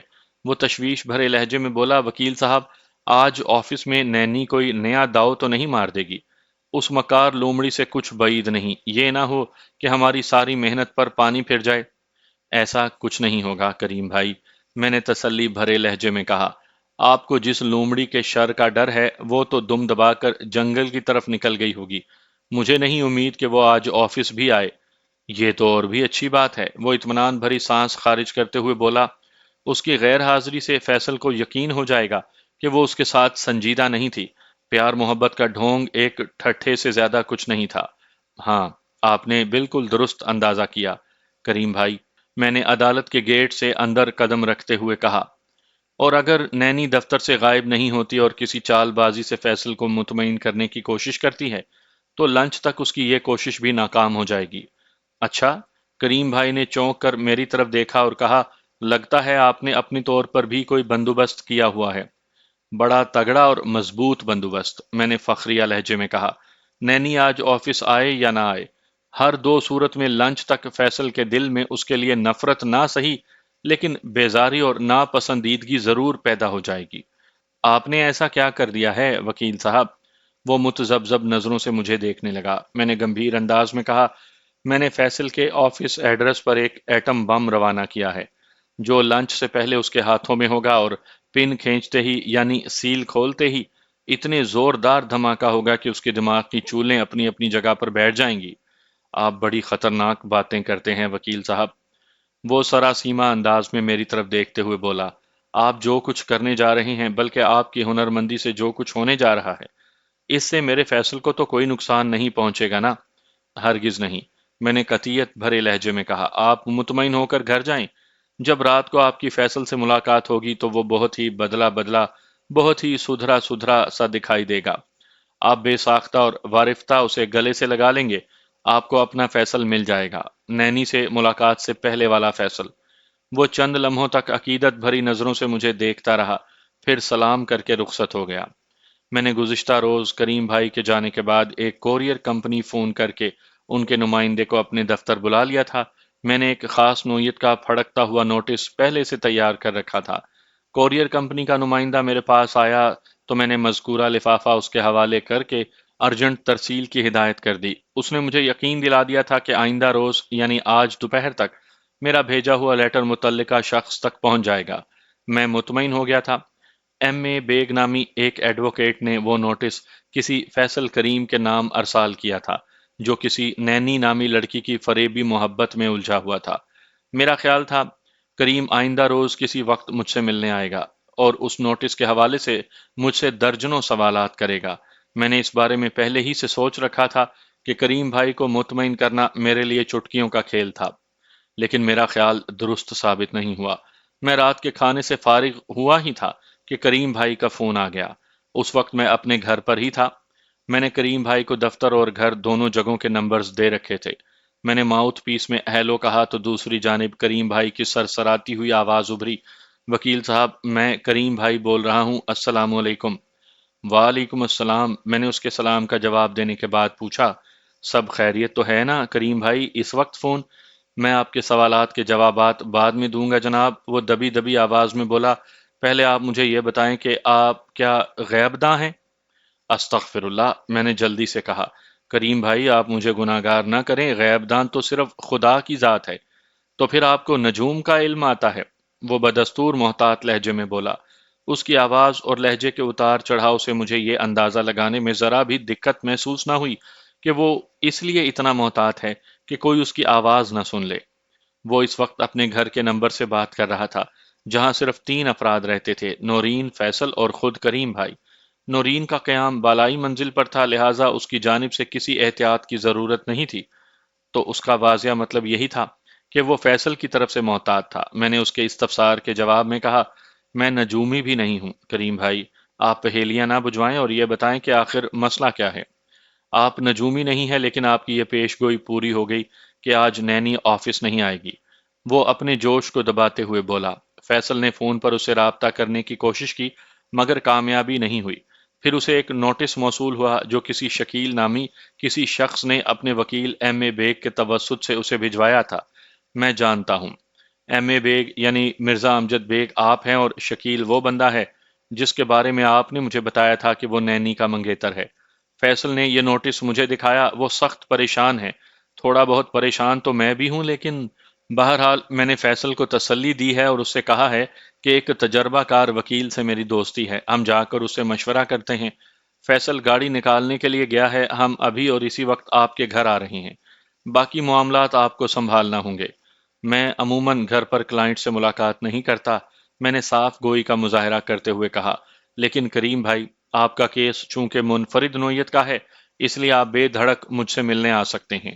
لگتا ہے کہ اس کیس کے تابوت میں آخری کیل ٹھونکنے کا وقت آ گیا ہے۔ میں پرسوچ انداز میں متوقف ہوا، پھر اضافہ کیا، آپ کو میرا گھر ڈھونڈنے میں کوئی پریشانی تو نہیں ہوگی؟ بالکل نہیں وکیل صاحب، وہ پر اعتماد لہجے میں بولا۔ ٹھیک ہے تو میں آپ کا انتظار کر رہا ہوں۔ ایک بات ذہن میں رکھیے گا، وہ محتاط لہجے میں بولا۔ کون سی بات؟ میں نے پوچھا۔ نوٹس بیگ صاحب کی طرف سے بھیجا گیا ہے، وہ وضاحت کرتے ہوئے بولا۔ میں اسی لیے فیصل کو لے کر آپ کے دفتر نہیں آیا کہ ہمارا راز نہ کھل جائے۔ آپ کو یہ ظاہر نہیں ہونے دینا کہ آپ ہی ایم اے بیگ ہیں۔ بے فکر ہو جائیں کریم بھائی، میں نے تسلی بھرے لہجے میں کہا۔ آپ فیصل کے سامنے مجھے وکیل صاحب، امجد صاحب اور مرزا صاحب وغیرہ کہہ کر مخاطب کیجیے گا، اس طرح بات نبھ جائے گی۔ اور آپ کی رہائش گاہ کے باہر جو نیم پلیٹ آویزاں ہے، اس نے ایک ٹیکنیکل نقطہ اٹھایا، اس پلیٹ پر کہیں ایم اے بیگ تو نہیں لکھا؟ نہیں، میں نے دو ٹوک انداز میں جواب دیا، میرے گھر والی نیم پلیٹ پر مرزا ہاؤس لکھا ہے۔ اس نے ایک سکون بھری سانس خارج کی اور ریسیور رکھ دیا۔ اب وہ دونوں میرے سامنے بیٹھے تھے۔ کریم بھائی بے حد پریشان نظر آنے کی کوشش کر رہا تھا، جبکہ فیصل کے چہرے سے ندامت نما خجالت جھلکتی تھی۔ کریم نے نہایت ہی مختصر الفاظ میں مجھے صورتحال سے آگاہ کیا، جس میں فیصل کو معصوم اور سیدھا سادہ لڑکا ثابت کرتے ہوئے نینی کو چال باز لڑکی کے روپ میں پیش کیا گیا تھا۔ آخر میں وہ نوٹس والا لفافہ میری جانب بڑھاتے ہوئے بولا، مرزا صاحب میں نے ساری سچائی آپ کو بتا دی ہے۔ اس معاملے میں میرے بیٹے فیصل کا کوئی قصور نہیں۔ قصور اگر ہے تو اس آوارہ لڑکی نینی کا ہے، جو منگنی شدہ ہونے کے باوجود بھی میرے بیٹے سے پیار کی پینگیں بڑھا رہی تھی۔ ویسے میں سمجھتا ہوں کہ نینی کے منگیتر نے بالکل صحیح قدم اٹھایا ہے۔ ایک غیرت مند مرد یہی کر سکتا ہے۔ اس قسم کے معاملات زیادہ عرصے تک چھپے نہیں رہتے۔ یقیناً شکیل کو بھی کہیں نہ کہیں سے ان کے تعلقات کی بھنک مل گئی ہوگی۔ پھر ہو سکتا ہے کہ اس نے خود بھی نینی کی نگرانی کی ہو۔ آپ اس نوٹس کو پڑھیں گے تو صورتحال واضح ہو جائے گی۔ ان لمحوں میں کریم بھائی بڑی ستھری ایکٹنگ کر رہا تھا۔ میں نے دل ہی دل میں اسے داد دی اور نوٹس کو پڑھنے کی اداکاری کرنے لگا جو خود میرا ہی بھیجا ہوا تھا۔ اس نوٹس کا مضمون کچھ اس طرح کا تھا: شکیل نامی ایک شخص نے اپنے وکیل ایم اے بیگ کے توسط سے فیصل کو دھمکانے کی کوشش کی تھی کہ وہ نینی اور فیصل کے بیچ پروان چڑھنے والے معاملات سے آگاہ ہو چکا ہے، لہٰذا وہ اسے تنبیہ کرتا ہے کہ وہ اس کی منگیتر سے دور رہے اور عرصہ 10 یوم میں وہ کسی وکیل ہی کے توسط سے پکے کاغذ پر اس نوٹس کا جواب دے جس میں اس بات کی یقین دہانی کروائی گئی ہو کہ وہ آئندہ کبھی نینی سے ملے گا اور نہ ہی اس کے قریب آئے گا۔ نینی کو کنٹرول کرنے کا شکیل نے خود ذمہ لے لیا تھا۔ نوٹس کے آخری سطور میں بڑے واشگاف الفاظ میں کہا گیا تھا کہ اگر فیصل ان غیر اخلاقی اور غیر قانونی حرکتوں سے باز نہ آیا تو شکیل اپنے والدین کو لے کر نینی کے گھر پہنچے گا اور نینی کے والدین کے ہمراہ یہ قافلہ فیصل کے گھر آئے گا اور وہاں اتنا ہنگامہ ہوگا کہ محلے والوں کو پتہ چل جائے گا کہ فیصل کس کماش کا لڑکا ہے، وغیرہ وغیرہ۔ میں نے اس نوٹس کو میز پر ڈال دیا اور کریم بھائی کی طرف دیکھتے ہوئے بولا، سچویشن خاصی گمبھیر بلکہ سنگین ہے۔ ایک بات پوچھوں؟ اس کا بالکل درست جواب دیجیے گا۔ امجد صاحب، آپ جو پوچھنا چاہتے ہیں پوچھیں، کریم بھائی بے تابی سے بولے۔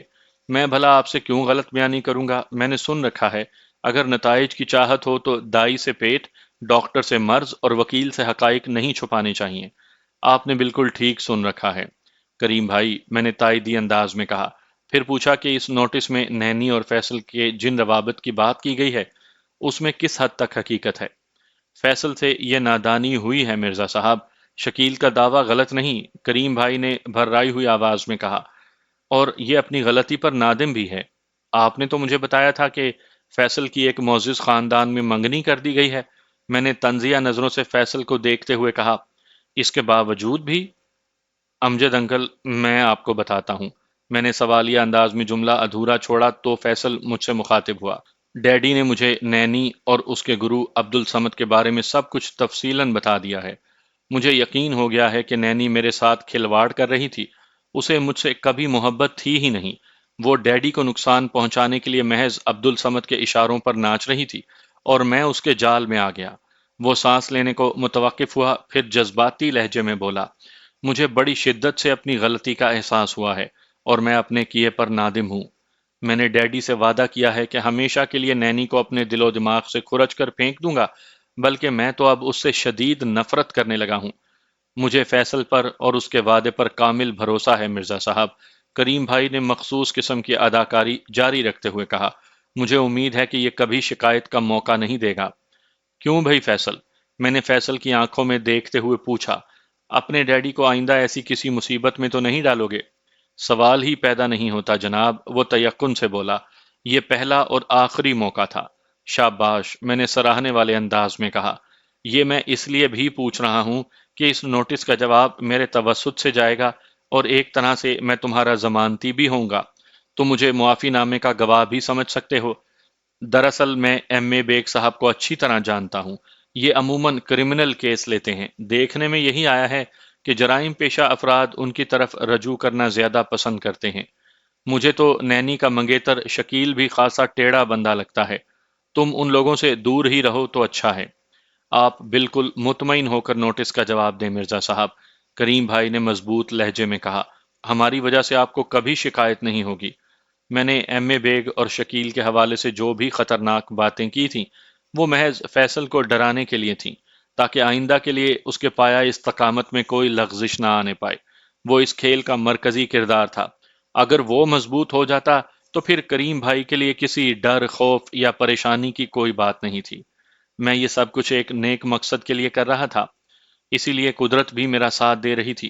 میں نے اپنی میز کی دراز میں سے ایک اسٹامپ پیپر اور چند سادہ کاغذات نکال کر مختلف مقامات پر فیصل کے دستخط لیے اور ٹھہرے ہوئے لہجے میں کہا، کریم بھائی، مجھے یہ اچھا نہیں لگا کہ اس معمولی سے کام کے لیے میں کل آپ لوگوں کو اپنے دفتر بلاتا۔ مختلف نوعیت کے قانونی کاغذات میرے گھر پر بھی رکھے رہتے ہیں۔